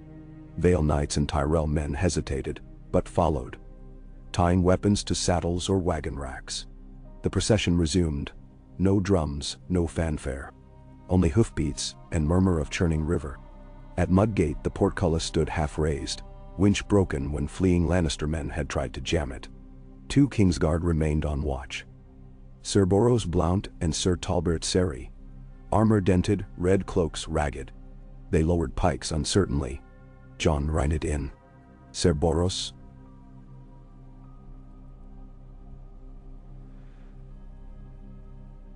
"Sir Talbert, I was once Lord Commander of the Night's Watch, not your enemy. We come to restore order and feed the hungry. Will you open the gate?" "Ben Sawan," Blount swallowed. "And her grace?" "Alive," John said, awaiting judgment. Relief and dread warred on the knight's face. At last he signaled. The gate groaned up. The tide of soldiers entered like a slow river of steel muted by scabbards. People peered from alleys, gaunt faces between splintered shutters. Aegon dismounted and walked on foot. John followed. Rhaegal circled above, staying clear of houses to avoid shingle avalanches. Inside the city, devastation lay heavier than rumors had told. Wildfire scars pocked cobblestones where Qyburn's disciples had tested litter bombs. Alleyways reeked of pauper pyres half-burned for lack of oil. The shattered dome of the great sept yawned like a skull. Yet life clung stubborn. Hawkers shouted stale oatcakes. Children chased feral cats amid toppled crates. A septon daubed fresh prayers in soot across a transept wall. Near the Red Keep climb, a cluster of boys in ragged cloaks dragged a cart, bearing a corpse wrapped in lion gold brocade. John stopped them gently. "Who is this?" "Sir Ermesond Hill," croaked one boy. "Told us carry Auntie home afore city closed." She never woke. John pulled a silver stag from his pouch. "For burial bribe." He pressed coin into the boy's hand, then saw 5 others standing behind. He dug deeper, distributed more. When he looked up, half the street watched, hushed. He raised his voice. "Hail the city. Food comes on barges by sunset, grain and clean water. Spread word to the slums. No man shall starve while we hold the gates." A murmur swept out like ripples. Some faces brightened, some narrowed with suspicion, but hope sprouted. Up the hill they climbed. The Red Keep's gates hung open. Courtyard churned mud beneath broken catapult arms. Gold cloaks knelt in ranks. Their new commander, a grizzled sergeant named Moredo, offering John the hilt of his sword. John pushed it back. "Keep your sword. Guard the peace." Inside the throne room, ash still clung to pillars, but teams of Tyrell masons had swept debris. Atop the dais, the iron throne stood untouched. Its blades rust dark under streaming daylight. John paused at the foot, staring up. Shadows danced across jagged edges like spirits caught between worlds. Aegon stepped ahead, gaze locked on the chair. His breath hissed shallow. "My cradle," he whispered. "And my curse." John said, "No one sits until judgment is done and winter ended." Aegon bowed head. "Agreed." He turned to knights. "Remove every blade of this monstrosity and forge plowshares." Murmurs exploded. Sir Brynden of the Reach protested. "Your Grace, the throne is symbol." "It is a sword pit," Aegon cut out. "Symbols change. Let it change into harvest." John laid a hand on his shoulder. "We cannot melt it tonight. But in time." Aegon nodded. As they gave orders for hospitals, bread lines, and oaths of peace. Footsteps echoed. Arya entered through a side door. face unveiled, but smeared with soot. Behind her walked Cersei, wrists bound, eyes wide in the vast hall that once rang with her laughter. She wore no crown, only dirt and the thin cloak Arya had draped to hide the lion gold of her hair. Silence spread like oil on water. Jon advanced. "Arya, Dot." She inclined her head. "Your Grace." Jon's eyes rested on Cersei. Sunken cheeks, fever-bright stare. "You surrendered?" She declined, but her blade slipped. Arya answered flatly. Cersei's mouth twisted. "Stark girls grow sharper than frost." Jon gestured. Two Unsullied approached, hands gentle yet firm. "Take her to Maegor's holdfast under guard. She stands trial in 3 days. Full court, Septon and Maester both." Cersei laughed, a soft, bubbling sound. "How many of your peasants will spit at my cart? I hope their aim is true. They've starved long." "No carts," Jon said. "You'll walk." Her laughter died. They led her away. Arya lingered. Jon reached to clasp her forearm. "Thank you." Her eyes softened. "Only for him. One name remains," she murmured. He did not need to ask whose. He shook his head. "Let the realm see justice weighed, not vengeance." Her lip quirked. "Justice can speak many tongues, brother." Footsteps drew them back. Lord Tarly arrived with Sam, parchment in hand. 7 crates of stolen wildfire found in a fishmonger's square cellar. Sam reported, "The same mark as those at Dragonstone." Jon grimaced. "Bury it in wet sand trenches, postguards. Count every jar thrice." Men now one. He started issuing commands anew. Grain storage rotation, distribution posts, latrine pits outside the gate of the gods. The day swallowed itself in work. By dusk, columns of refugees streamed toward riverside kitchens where Tyrell cooks ladled barley soup. Torches flickered where red keep steps had been swept clean of bones. That night, in the Royal Solar, Jon found himself alone with parchment lists, and the sick sweet odor of beeswax melting in braziers. Ghost slumbered by hearth. Rhaegal dozed on the rampart beyond, wings shuddering with each deep breath. Outside, the city murmured, restless yet hopeful, like a wounded hound sensing its bandages. A knock sounded. Aegon entered, robe thrown over linen, hair damp from bath steam. He poured wine, handed a cup. To one victory, though many wars remain. Jon drank. Tea. The wine tasted of apples and smoke. "Tomorrow we announce grain law, every noble granary to tithe half until spring, and a charter of freedoms." Aegon's brows rose. "You plan more change than the realm has stomached in a generation." "The realm is starving," Jon said. "Change or perish." He spread maps. White claw marks tracked white hosts along the King's Road. Quill lines circled plague pockets around Old Town. Blotches marked burned villages at Crackclaw. Aegon traced one ink smear near Harrenhal. "We fought there once." Jon nodded, memory flashing of nightmares in the ruin. "I sense something festers still." Aegon sat. Viserion. Jon's breath caught. Bran dreamt of him, didn't he? He dreams many threads. Aegon's eyes gleamed. A white dragon of ice and gold. Chained no more, roams shattered watch stations near Last Hearth. If we find him, 2 dragons become 3. Them? Jon weighed the thought. If whites hold him, the cost may be our survival, Aegon finished. Winter's heart draws closer. We need every flame. Jon leaned back, weary. After Cersei's trial, after grain law enacted, we ride. Agreed. Aegon raised his cup. To hope, then. To duty, Jon answered. They drank. 3 days later, Cersei Lannister stood on a wooden dais erected in the square before the ruined Septati. Snowflakes whirled among early autumn gusts. Unnatural flurries blown south by unnatural storm. Thousands gathered. Small folk, sellswards, silent sisters, lords in borrowed fur. Knights of the Reach ringed the square, pikes upright, dot upright. Unsullied ringed them. On a raised timber bench sat Jon, cloak clasped by direwolf. Aegon beside him, hair braided Valyrian style. Sansa flanked by Lord Manderley and Lady Tyrell. Bran in carved weirwood throne at their rear. A red priestess stood as witness of flame, a septon of the faith for mercy, a maester for record.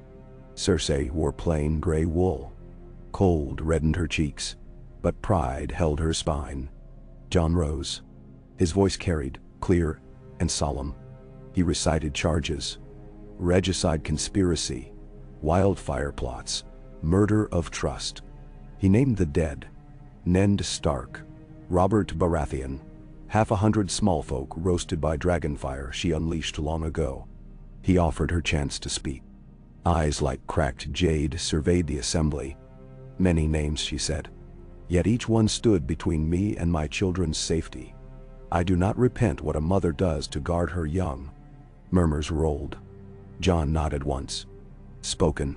The court now judges. The Red Priestess stepped forward. Life breeds cost, but every soul may find redemption in flame. Cersei snorted. The septon intoned prayer for mercy. The maester noted. Bran's eyes clouded, white. When he spoke, it startled all. The weave of time thirsts for justice, not vengeance. A mother's love births both mercy and cruelty. Balance demands wage paid. Jon closed his eyes. Deep breath. Then judgment. Cersei of House Lannister is condemned to life at the Silent Sisters' Abbey on Dragonstone. She will weave burial shrouds until winter's end. Speak no word. Hold no weapon. If winter devours us, she dies with us. If spring comes, she walks free upon condition. She never hold crown or title. Linder Wandai gasps. Surprised and uncertain. Mercy too heavy for some, cruelty enough for others. Cersei herself blinked. Shock cracked composure. No pyre, no sword. Just silence. Aegon stood, voice carrying warmth. A fate of silence for one whose voice wrought storms. Let the realm know we condemn enemies, not flesh. May this mercy sow peace. Some cheered. Some jeered. Cersei's shoulders slumped. For first time, she looked old. Guards led her away toward a waiting ship. Snowflakes melted on her hair like ashes of bygone pyres. That night, Arya found Jon atop the old Tower of the Hand. She leaned beside him on Crenel, eyes on flickering city. Mercy, she said, as if tasting the word. For realm, not queen, Jon answered. Her silence spares small folk more blood. She may yet bite. Arya's fingers rolled a coin. Two-faced god. Then let her bite linen shroud. Jon's gaze fixed north where horizon blurred into white haze. Soon we ride toward greater teeth. Arya tucked coin away, straightened. Then I ride with you. Jon shook head. Sansa needs you here to guard change. My battle lies in snows. She considered. A wolf guards pack, wherever needed. She touched his arm. But, when white winds scream, send for me. He nodded. They stood silent as moon rose over the city. Far below, the Iron Throne gleamed dim where masons prized blades from its back. Sparks flew, singing a faint hymn of transformation. Somewhere under cobbles, barrels of wildfire cooled in wet sand trenches. On the river, barges of grain glided like ghosts toward starving quarters. Above all, Rhaegal roared, and citizens looked up with wonder, not terror. A fragile balance held, knife edge between peace and cataclysm. On that edge walked two kings, a pack of wolves, one dragon with brothers yet unclaimed, and a realm half ready to believe in dawn. Northward, in forests black with hoarfrost, blue fires marched, and the wind they carried whispered of endings older than thrones. But for this one night, the bells of King's Landing rang not for death, nor for war, but for bread and hope. Jon listened, chest tight, and vowed to remember the sound when winter's heart came calling. Oh, Ka. The night after Cersei's sentence, a raw wind swept off the Blackwater, and rattled through the half-melted swords of the Iron Throne. The masons had prized barely a third of the blades free. Each dull clang echoed like a single note of a dirge for the old world dying in stages. Sparks floated up the draft and winked out beneath the vaults. Jon watched from the steps, wrapped in a patched black cloak that smelled faintly of pine smoke and horse sweat. The hall around him buzzed with tired activity. Scribes cataloging confiscated ledgers from the crown vaults, healers ferrying linen to makeshift hospitals, armorsmiths melting pikes to shoe the city's starving draft animals. All the ordinary debris of revolution. He felt none of it settle on him. His thoughts had already broken northward upon winds no one else yet sensed. Winds that whispered of ice dragons and dead kings wearing crowns of snowflake crystal. Soon, he reminded himself, but not tonight. Tonight belonged to the living, and to the promises he must keep lest their faith fracture at the very start. Footsteps soft as cat paws halted beside him. Arya's breath made a small cloud in the chill air of the gutted throne room. She carried no torch, yet her pale eyes reflected the forge fires burning at the dais as if lit from within.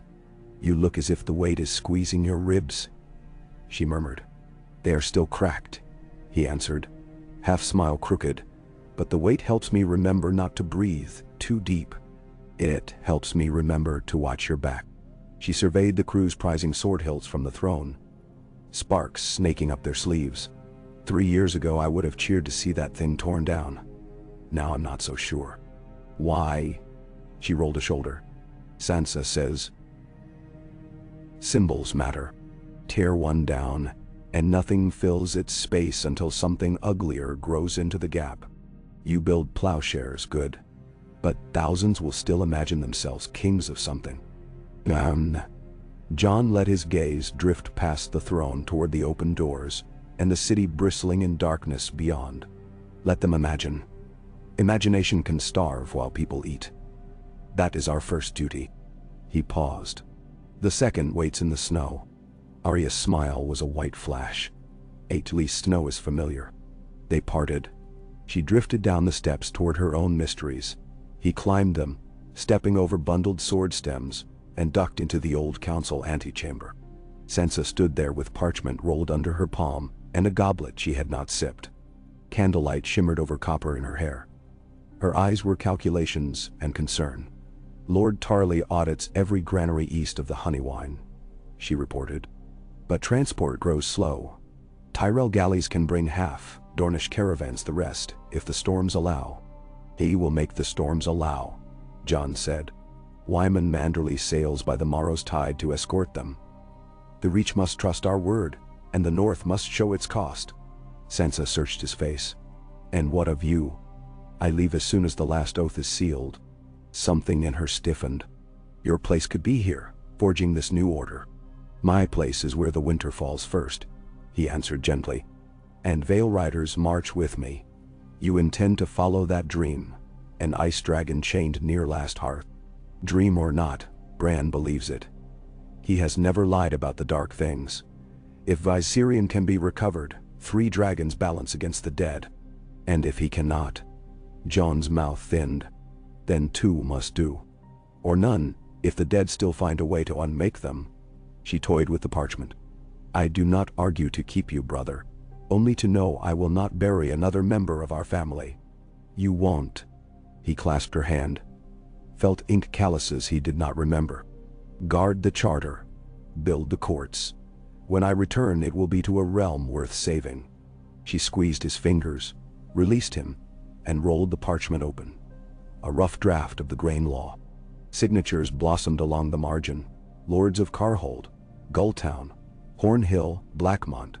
Each name a tenuous promise stitched together by necessity. Jon stepped back from the table, nodding. 14 banners in 3 days. That is your victory, not mine. Our victory is supper tonight," she said with the ghost of a smile. "And the fire's still burning tomorrow." He left her reading by candlelight, and strode through the hallways till he emerged in the torch-lit courtyard. Rhaegal crouched by the broken towers of Maegor's Holdfast, tail curled around half the yard, green eyes half-lidded. Stableboys tiptoed past with buckets of goat offal. The dragon rumbled low. smoke curling from nostrils. Jon approached until the heat of scaled hide warmed his face. He pressed a palm against a ridged plate and let his own breath match the giant rhythm. "Soon," he whispered.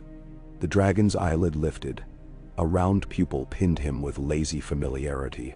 For an instant, Jon tasted wind cold and smelled pine resin far to the north. Some echo of thought, shared through blood. "Soon," he repeated, and turned away before the yearning could swallow him. Aegon waited near the armory arch, speaking in hushed Valyrian to a group of unsullied captains. When Jon joined him, the captains saluted and melted into darkness. Aegon exhaled, rubbing his healing shoulder. 30 cohorts march with us," he said. "Enough discipline to stiffen the flank and enough pride to quarrel over who guards your tent first." Jon smiled thinly. "Pride can be shaped." Aegon nodded toward the dragon. "My pride is there, but he grows restless, brother. A city is a coop. Bada. Nenderal. We'll give him sky again soon." Jon glanced up, clouds scudding like dirty sheep across half moon. "How fares the queen in her cell?" "Silent as the vow demands. They shaved her hair and gave her needlework. The sisters say her fingers bleed every night, but she will not cry out. Let her blood atone for a little," Jon said. "We should sail her to Dragonstone tomorrow. Distance weakens conspiracy." "Take a small escort," Jon advised. "If saboteurs strike, fewer casualties." Aegon's lips curved wry.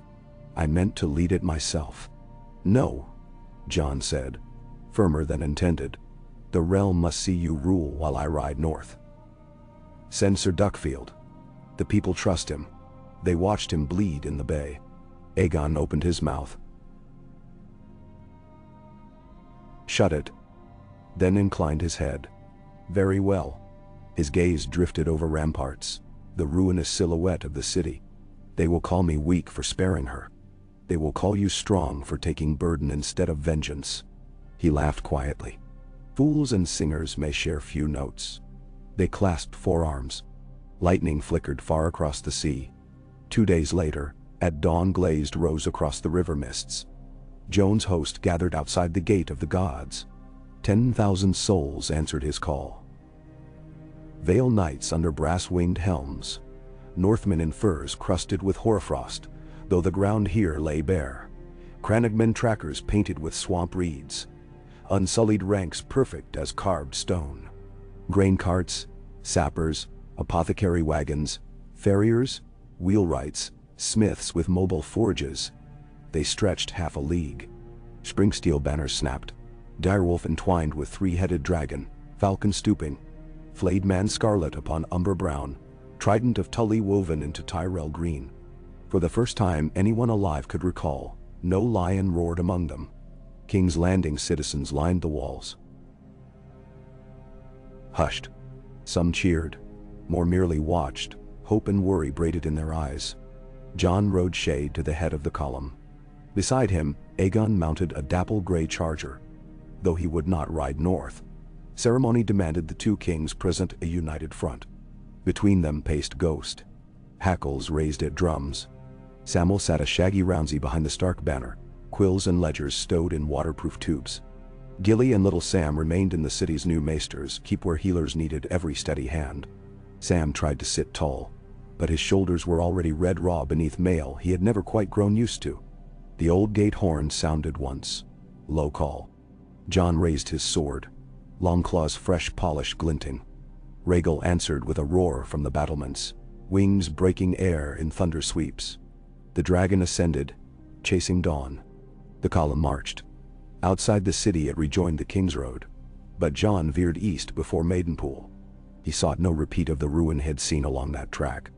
Instead they crossed the Green Fork at Lord's Mill, the water steel-gray and fast, chilled by early flurries. The Tyrell grain wagons peeled west upriver toward warehouses Manderly secured. The main host progressed north. Autumn surrendered fast. Each league the grass yellowed, then whitened. Frost sheathed the hedgerows at dusk. Snow teased down. Small flurries blowing like whispers around campfires. Ghost vanished into the gloom each night, and returned with hair or half a raven, signs he had tangled with darker things. The men bore the cold stoically, though Vale pikemen cursed often, and Crannogmen sang ululating dirges to steady courage. On the 8th day, banners of Shireen's Neck army met them south of Moat Caelan. The marsh fortress now resembled a charnel crater. Scorched peat still smoked, reeking of tar and death.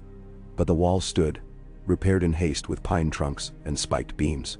Giants' bones littered the bog like toppled watchtowers. Jon walked among them at sunset, boots sinking to ankles. Lyanna Mormont greeted him with a stiff hug, her face half hidden behind soot and a bruise that had yellowed her left eye. "We held," she said simply, "but they will come again."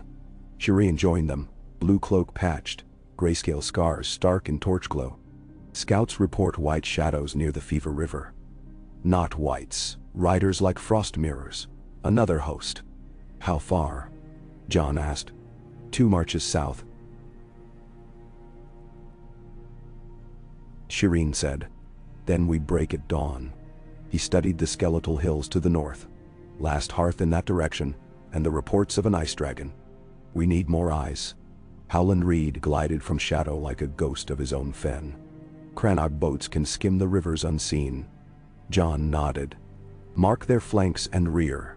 We ride for Last Hearth with the fastest, dragons above, cavalry below. The foot will fortify the moat and keep supply lines clear." Orders rippled out. Tents struck before sunrise. Jon's vanguard numbered fewer now. 3,000 mounted, half of them Vale Knights. 1,000 light horse from the north, 300 unsullied cavalry, a new experiment in discipline on horseback. Rhaegal ranged above, sometimes soaring so high he vanished into scudding clouds. Snow thickened every hour. Hooves crunched ice crust. Once, near a frozen mill pond, they found a line of wildlings crucified to fence posts, eyes pecked out, flesh glazed with rime. Jon ordered them cut down and burned, despite the shortage of pitch. A silent prayer for kin once considered foes. 2 evenings later, the pale castle of Last Hearth crowned a ridge like the jagged stump of a black tooth. Lanterns glimmered on battlements, more than he expected. Jon's heart hammered. If the castle burned, there would be no lanterns. Either free folk still held it, or worse, whites in mimicry. He halted the column beyond bowshot. Rhaegal circled, then descended, stirring flurries. Ghost bristled. Jon mounted the dragon's forelimb and climbed to the saddle behind a single leather strap. Aegon had trained him in new harness grips. He guided the beast aloft in a slow spiral over the walls. Shapes moved below. Men, not whites. Torches carried. Greeting calls raised. Jon exhaled relief. He slid down into the outer yard. There he came face to face with Tormund Giantsbane. Snowbeard crusted to his chest, eyes alight. About flaming time, croaking. Tormund boomed, crushing Jon's shoulders. "I've held this pile of free shit for weeks. Dead things tried us thrice but can't climb stone if you hammer nails in proper." Jon laughed wearily. "Your nails saved more than stone tonight." Tormund's grin faded. "There's a bigger problem. White worms in the sky." Jon stiffened. "Viserion?" Tormund spat icicles. He ranges the high woods at dusk." Skull, full of thin blue flame. "But he doesn't hunt us, just circles, howling like a lost pup. Maybe smells your blood." Hope pricked, though it carried pain. How close? Closer than a bear's fart day before last. Frost burned bark where his breath touched. Jon glanced overhead. Rhaegal perched on the curtain wall, tail lashing. Dragons sensed kin. "He is still chained by the walkers. We must cut that chain." Tormund scratched his beard. "And how do we do that?" "Throw milk at him." "With fire," Jon said. "Fire that loves him." That night, the kings, commanders, and wildling chiefs convened in Last Hearth's shattered great hall. Shireen spread a crude map. 4 white hosts, each commanded by 2 or 3 others, converging from east, south, and west, to encircle the castle in 3 nights. Behind them, a larger column of dead giants and mammoth carcasses marched under a sky that glimmered dark blue, even by day. Bran's ravens confirmed the Night King himself rode somewhere among them, though the boy could not see through the storm swirling around that one. Sam laid a vellum scroll down, formulas for wildfire grenades and lime bombs. Dragonglass arrowheads filled a small box. Blacksmiths from Gulltown smelted new iron crossbow limbs. Lyanna Mormont unsheathed a dagger carved entire from obsidian. Each commander takes one.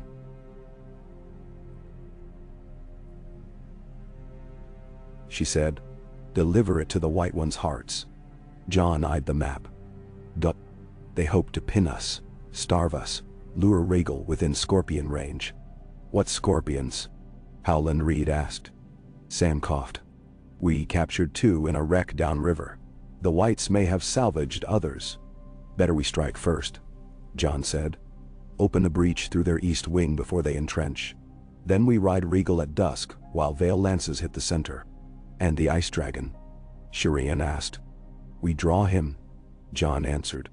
Blood calls blood. I will ride Rhaegal alone to lure Viserion over the high forest. Unsullied archers line the clearing with dragonglass bolts. We pin his wings, then Aegon approaches on foot. He has the dragonbinder horn we seized from Euron's wreck. Murmurs rippled. The horn's black length lay on the table, runes faintly pulsing. It had charred the last man to blow it, but that man had not been of dragon blood. Aegon's face set. A single note, nothing more. If it kills me, Jon claims him. Jon met his eyes. It will not kill you. Targaryen blood is old magic. Tormund guffawed. Old magic eats old fools, Crow. Better fools than corpses, Jon said. They sealed the plan. Dawn for the breach, dusk for the lure. Lanterns guttered low. Snow rattled shutters like dry bones. Jon climbed to the east rampart before sleep and looked out across moon-white plains. In the far distance, a low blue glow shimmered. An aurora that pulsed wrong, as though lit by dead flames deep under ice. Somewhere beneath that glow walked creatures older than House Stark, older than the wall itself. It ends soon, he murmured. Ghost brushed his thigh, eyes reflecting twin moons. Below in the courtyard, Rhaegal lifted his head and breathed a plume of steam that swirled into shapes Jon half recognized. A tree, a tower, a sword. Perhaps he only imagined it, but hope flickered just enough to keep terror at bay. We end it, he told the darkness. Or we fall, and the world forgets we ever fought. Morning came crimson and freighted with frost fog. The breach assault launched in near silence. Northmen fanning through silver-dusted pines, Vale archers knocking black arrows, unsullied advancing 5 abreast like obsidian statues. Reed's crannogmen slithered through bog patches, reeds tufted in their hair. At Joan's signal, 3 rising cords from a warhorn carved of ice stag antler, regal dove, torching the woodline beyond the enemy's flank. Trees erupted in green-gold flame where Sam's grenades burst. Dead cedars crumbled, whites toppled. Pyres spun sparks into swirling snow. The others turned, white armor glinting. Vale trumpets blared, cavalry charged, lances leveled. Horses thundered like an avalanche. Jon rode behind initial ranks, long claw raised. The collision shattered stillness. Iron on crystal, red blood spraying white snow, dragonglass biting through throat bones. The east wing crumpled. Unsullied slashed methodically, spears humming. Northmen hurled torches into the breach, creating channels of fire no dead could cross. But the center surged, bulging toward the castle gate. Giants pounded logs as battering rams, mammoths bellows echoing. Jon roared orders, archers loosed, grenades lobbed, but the weight pressed. Then Rhaegal's roar cleaved sky. The dragons strafed the mammoths, flame-ripping tusks to slag. A single giant, ablaze, staggered blind and crushed 3 others before collapsing into black snowmelt. For a heartbeat, it seemed the tide broke, and then a cold howl rose, baleful, immense. The ice dragon appeared above tree line, wings translucent crystal, veins of pale blue fire webbing the membrane. Viserion's eyes burned star-bright. Frost smoke trailed his fanged maw. He screamed, and the sound cracked tree trunks. Men fell to knees, clutching ears. Snow ripped off the ground in vortices. Rhaegal banked to meet his lost brother. Jon clung to saddle as violent currents bucked them.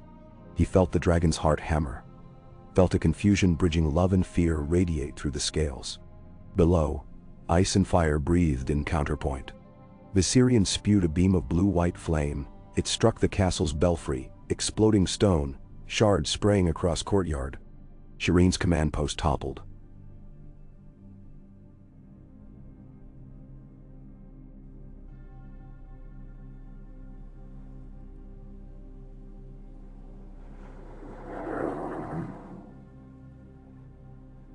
She rolled clear, scarred cheek blanched. Lyanna rallied archers to new positions on rubble. Rhaegal replied, torrent of emerald fire intersecting the blue. Where they met, steam and shards of glassy snow blasted outward. Jon's cloak caught, edges crisping. He leaned low, whispering in Old Valyrian, Aidzula. Rise. Rhaegal climbed, spiraling, drawing Viserion upward, and west toward the high forest clearing where unsullied archers waited invisible beneath white tarps. Snow blinded, wind screamed, but the plan held. Lure first, pin second, bind third. Below, Aegon galloped a rangy palomino along a ridge, the black horns slung across his back, inside a wolfskin wrapper that twitched with each jolt. Sam rode behind, clutching a second satchel of glass arrows. The dragons vanished into cloud. Jon felt the air pressure drop. Seconds later, a quake reverberated, ice dragon crashing through upper branches of the clearing pines. Rhaegal followed, claws extended. Both beasts smashed into the snow-choked glade. Trees snapped like matchsticks. A silence fell, expectant, suffocating. Unsullied archers ripped off tarps. They loosed volley after volley, each arrow tipped with dragon glass. Most shattered on Viserion's ice armor, but some lodged in softer membrane near joints. Shard after shard peppered wings. The ice dragon shrieked, thrashing, frost, breath shattering trunks. Jon unbuckled himself, slid from saddle while Rhaegal grappled Viserion's neck, trying to pin head to ground. He hit snow and ran, knees numb. He drew Longclaw, though he prayed never to swing it. He needed words, not steel. Aegon dismounted on the opposite side, unsheathed the horn. Sam ducked behind his horse, hands over ears. Aegon raised the bronze mouthpiece. Runes onyx black, smoking, and blue. The sound first felt like something tearing loose inside Jon's lungs. Inaudible, yet shattering. Snow leapt off the ground, hovering. Blood hummed in his ears. Rhaegal's head jerked up, pupils dilating round. Viserion froze. Blue flame flickered into sputter. The horn note extended, reverberant, endless. Aegon's face blanched, blood trickled from his nostrils. But he held the note. Viserion's eyes flickered from blue to a confused swirling green-gold, then back. His muscles trembled. Rhaegal tightened grip, but with caution. Then the horn shattered, burst in Aegon's hands, sending shards that sliced his palms. He cried out, fell to knees. Sound cut off. Jon sprinted, screaming his brother's name. Viserion shook loose, reared, and loosed a stream of white flame at the sky, missing anyone by yards but icing whole treetops into crystal. Jon slid across ice, reached Aegon. He yanked a dragonglass dagger from belt and slashed open his own forearm, pressing bleeding wound against Viserion's snout as the beast turned. Warm blood met frozen scale. Jon stared into eyes that swirled again. One moment blue, the next hazy green. Viserion, he whispered in Valyrian. Brother. Home. The ice dragon inhaled. Frost crackled across Jon's armor, but no breath came. Viserion's nostrils flared, scenting blood of his father's line.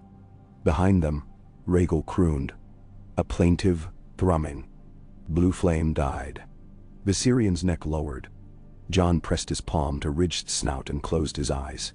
In the dark inside his skull, he felt a surge of images. Sandy courtyards of Marine, Drogon's death cry, chains, ice spears, black beyond the wall. Pain fractured into shards. He offered back warmth. Ghost scents of Winterfell kitchens, songs at Castle Black, memory of Daenerys' bright laughter, and a promise of open sky free of chains. Viserion's breath sighed out, cold but gentle. The blue in his eyes dimmed, leaving faint flickers like ember cores inside a glacier. From the forest edge a piercing scream rose. The Night King stepped into clearing, white blade in hand, 6 others flanking. Whites pressed like a second tree line behind them. Jon staggered upright, blood streaming. Rhaegal loosed fire, but the walkers raised spears of ice that split the flames. Snow hissed into steam. Viserion shivered, turning toward his former master like a dog recalling leash. Aegon, hand bleeding, pushed to his feet. Seized Longclaw from Jon's weak grip. "Hold the dragon," he rasped. Jon dropped to one knee, dizzy. He pressed both hands against Viserion's muzzle and murmured the words Bran had whispered long ago. The ancient vow of first men to their direwolves, repurposed for dragons. "Blood of my blood, fire of my heart, fly free with me." The Night King raised an arm. Ice shards lifted from the ground. Spears, shaped by will. They hovered, points glinting. A cry ripped through the sky. Ghosts howl, magnified 1,000-fold. Down the slope, thousands of men charged. Vale lances lowered, Northmen beating shields, Crannog arrows sleeting. Shirian rode at their head, sword aloft and burning with wildfire. Sam had smeared along its edge. The distraction snapped the Night King's focus. Ice spears wavered. Aegon flung Longclaw. Silver arc spinning end over end. The Valyrian steel blade buried itself to the hilt in the Night King's breast. Frost shattered in a web of cracks. Blue fire erupted through them, and then extinguished. The Night King dissolved, armor collapsing empty. The 6 others screamed, a sound like ice splitting. They fissured, fell to glittering shards. Behind them whites crumpled, strings cut. Silence rushed in, broken only by the crackle of distant fires and the ragged breaths of the living. Jon slumped against Viserion's chest, numb but The ice dragon lowered wings, eyes now clear gold, washed by faint blue embers. Rhaegal approached, nostrils flaring. The 2 dragons pressed foreheads together, steam and frost swirling where their breath met. Aegon staggered to Jon, bandaging torn palms with strips from his sleeve. "Brother, I'm alive." Jon offered a shaky grin. "You threw my sword. Your sword flies truer than my horn," Aegon muttered. Sam appeared, face pale but shining. "Is it done?" he asked. Jon looked at the field. The mountains of corpses falling to stillness. The sudden hush of wind as storm dissipated overhead, revealing stars unmarred. "I think winter just lost its captain." Cheers rippled, hesitant then roaring. Lyanna Mormont raised her bloody axe and howled. Northmen echoed. Unsullied thumped spears. Crannog men blew reed whistles. God. The sound carried through the forest, rolling across the unknown dead lands like a tide of dawn. But Jon felt only bone-deep exhaustion. He leaned against Viserion, sensed the dragon's heartbeat steady, slow and warm, now rather than icy. He imagined Bran far away, nodding once, eyes white with raven's flight. A great crack sounded behind. The last of the Night King's frostwork staff, splitting and crumbling to snow dust. It drifted down, covering tracks of blood and ash alike in a thin, pure layer of white. Jon brushed flakes from his lashes and whispered a prayer to the old gods, who had watched this place long before the wall, long before men dreamt of iron thrones. The following fortnight blurred in fever and frantic rebuild. Word galloped south faster than ravens. The Night King undone, the dead collapsing outside Winterfell, at the wall's ruins, upon the Frostfang paths. Lannister garrisons surrendered at River Run and Fairmarket. hearing ghost stories of ice giants falling mid-stride. In King's Landing, bells rang not for war but thanks. Bread lines shortened. Masons lifted the last sword shards from the dais. Cersei Lannister, silent beneath her nun's hood, paused in her weaving only once, when the tolling changed.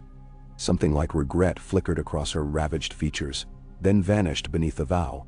Rhaegal and Viserion healed side by side in the ruined paddock at last hearth. Aegon walked among them daily, nursing palms now wrapped in silk, whispering lessons of flight and fire. Viserion's frost scars melted slowly, leaving veins of pale crystal running along golden scales. Reminders of his time in death service. Sam recorded casualties. 500 from the column, 300 from the neck. 40 giants freed and mourning their kin. 2 mammoths rescued trembling from collapsed necromancy. Shireen lit pyres and sang a Stormlander dirge that melted even Cranog's stoicism. Lyanna Mormont supervised burial trenches until her voice cracked. And Jon slept inside last hearth's solar for 3 days straight, feverish arm wrapped in weirwood sap poultices prepared by Howland Reed. In dreams he saw Daenerys smiling from a sunlit court, no longer haunted. Bran beside a heart tree blooming with both red leaves and green. Arya running across a shoreline dyed purple by twilight. When he woke, Arya was truly there, perched on window ledge. Winter's last breath still fogged the glass behind her, but her eyes held northern spring. "You miss the fun," he croaked. "I never miss the ending."